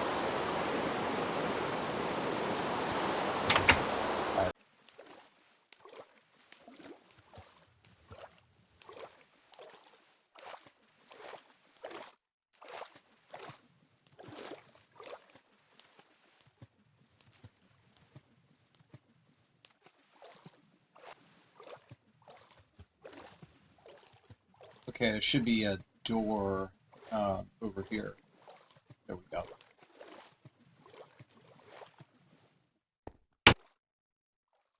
Get this place back.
Go.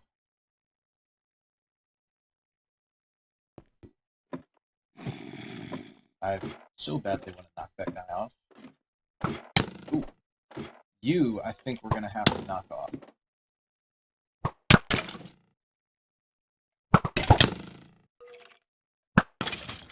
Haha.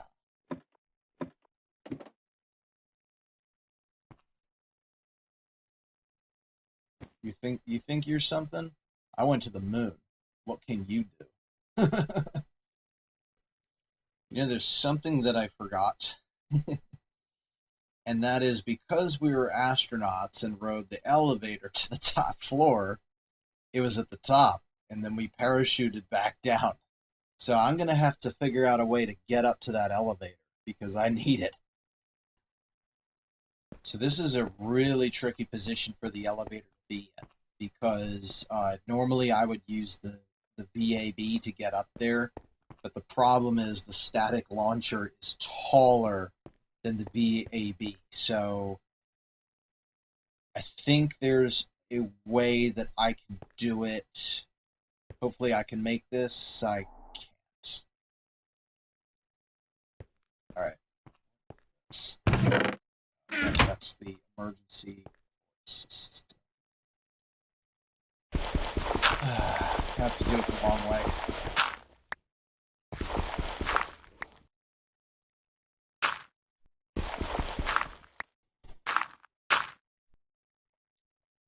Accomplished. That was surprisingly difficult. I didn't expect to have to do that, but that's what happens when you go to space and don't land where you take off from. It's funny, I've never had to do that. I've never gotten this thing stuck this far up. Wow, look at all that fuel. It's ready to go for another ride. It's a one-off. It's a one-off, it is. For flying to space. That's the only reason that happened. Hopefully this will, yes, it connected back up.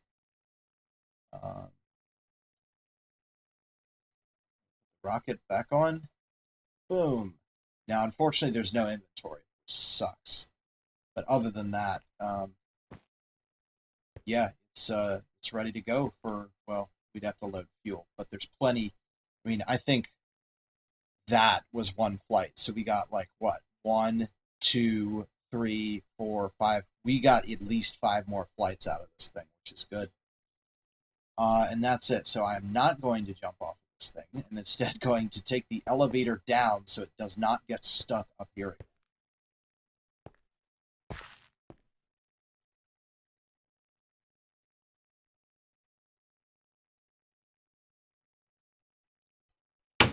Okay, so the next thing I'm going to do is reestablish my terrestrial inventory. So that osmium shovel, boat, zeppelin, and the fishing rod all come out. This is all lunar stuff in here. So this will remain. That's our astronaut food. Very good quality astronaut food, I might add. I think this, these are also inventory items. There we go. Now that's starting to for when we're not running a space mission. That's its normal state. There should be some extra stuff in here too. This is some junk. That's important. There's our dirt, the torch. This is some junk in here. This is all material building blocks, which are used for the space center. So those remain. The ink sac will take, and the cobblestone wall can stay. Okay, so now what we'll do is anything that doesn't belong here we'll put away, like the eggs, the bone, the string. Let's see, the gunpowder already made it in there. Saplings. Those aren't the ones from the moon. That would have been cool to bring back a sapling from the moon. We'll grab it from the birch tree next time. Yeah, that's it. Okay. So here we go. Resetting my lower inventory here to what it normally is. It's kind of cool to see the familiar shape take place again. Strange for the longest time, all these strange items in my inventory that I don't normally need because of the situation.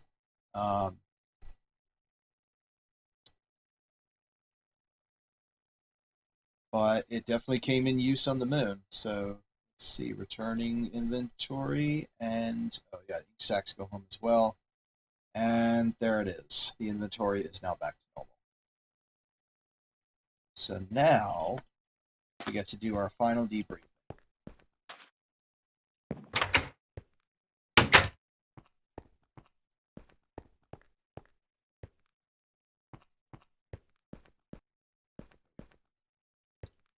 Okay, ladies and gentlemen, welcome to this visitor center presentation. We have returned from the moon and we have some items to share. The first is raw meteoric iron. This is something that we need to build the airlocks. So that will be going in a chest. Let's see, the next thing, we have some lunar stone material. To see where I want the ores in. So I think this is the exhibit room. And this is meant to be like a theater room or something, which is why it's so darn dark in there. So let's see, we can probably have some room in here. So this is probably the most impressive. So we'll put that there. That is some tin ore from the moon. That is the first placed block from the moon on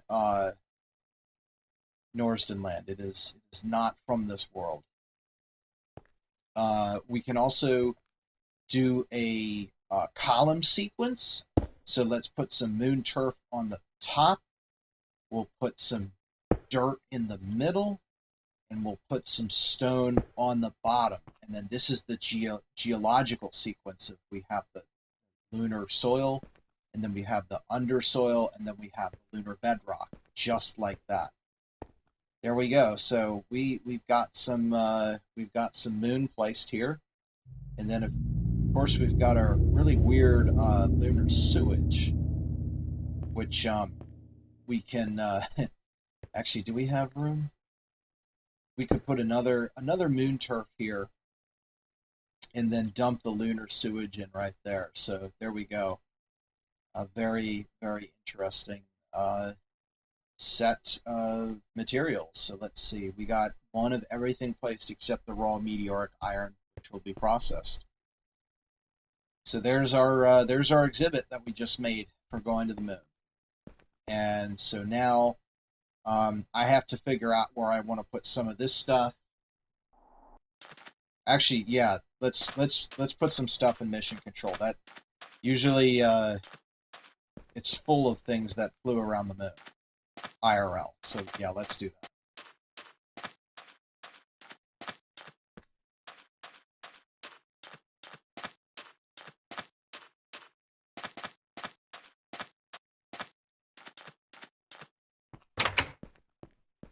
Yeah, let's go. I'm back. I'm back, baby. Yay. Yay. Yay. Okay. So normally what they do is they'll put stuff up on here and here. Yeah, the clock is on that side. So to avoid blocking the clock, let's put some moon turf up there.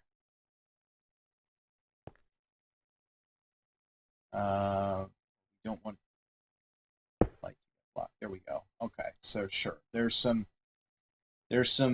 moon turf for the control center. The mission is complete. It was successful.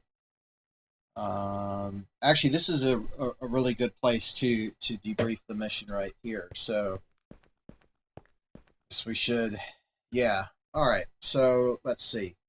We took off. The final countdown was excellent. Everything was good until we started descending towards the moon.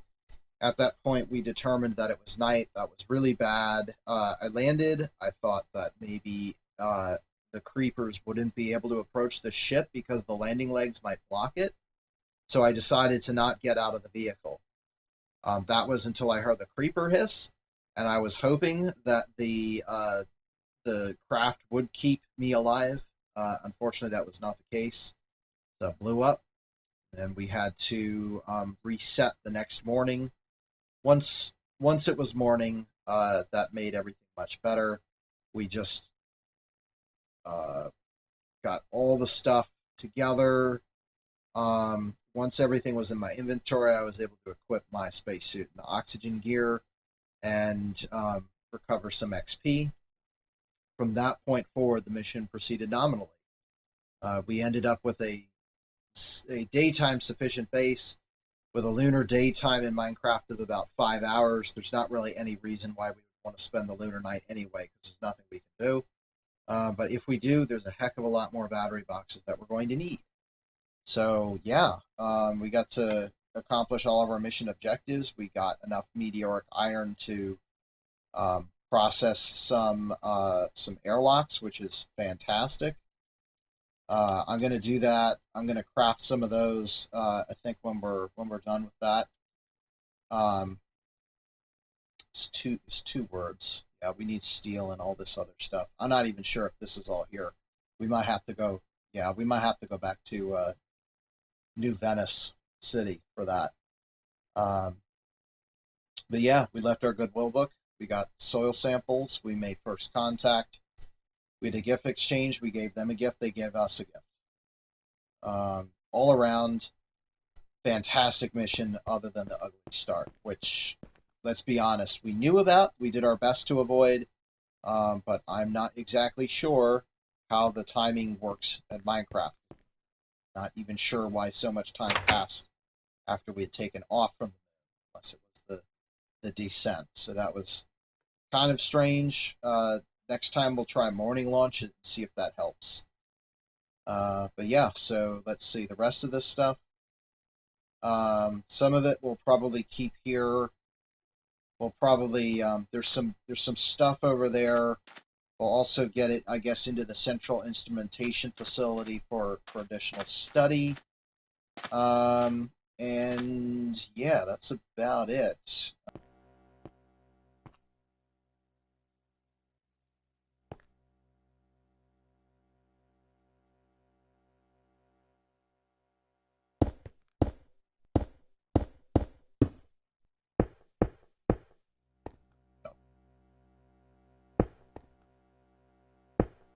Okay, that's how we do that. Good. So we got parts of the moon stored in here. For the rest of this stuff, it really is a structural block. The scientists can just go nuts in there. I'm gonna run out of there. Scientists, there's part of the moon there. Go swarm it, and they'll be on that thing like it's a cow in Jurassic Park. All right. Let's see.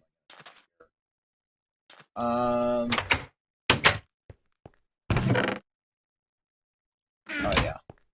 Just gonna put the rest of the moon turf. Well, not the rest of it, but a good portion in here.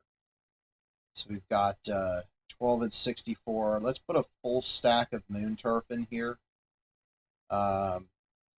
Then we'll put a half stack.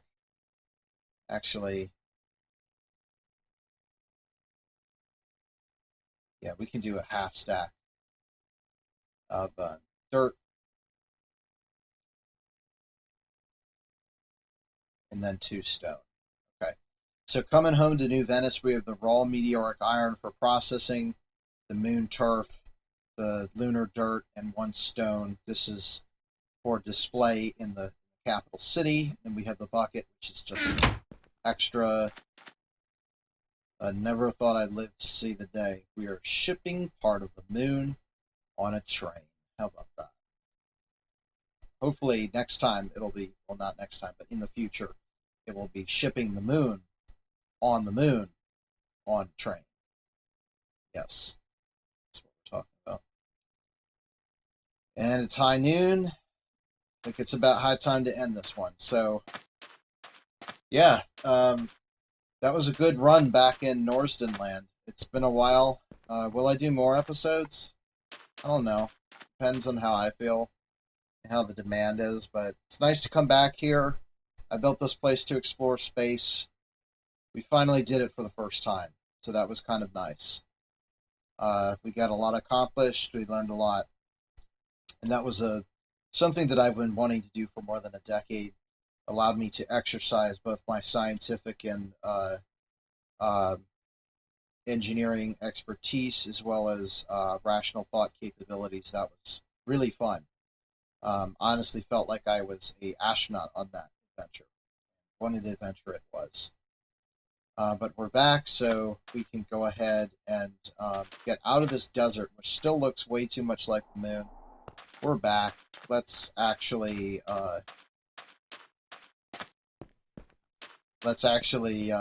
walk the walk. That we're back on Earth. So for that suggested astronaut walk here, that is basically through the southeast valley forest. Nice view of the tropical ocean here.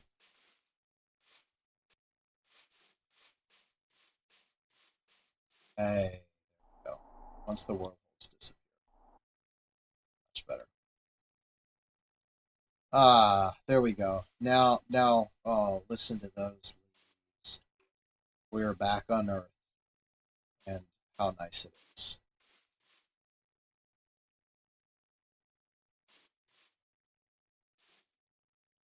Once the world holes load, stop doing that.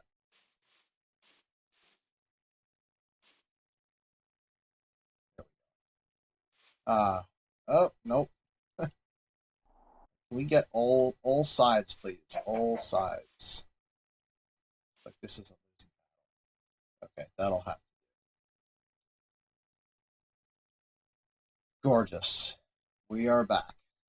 And that was an amazing adventure.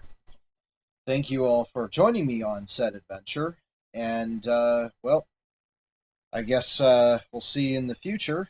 I don't know if it'll be on Norsden Land to Neso again, or if it'll be somewhere else.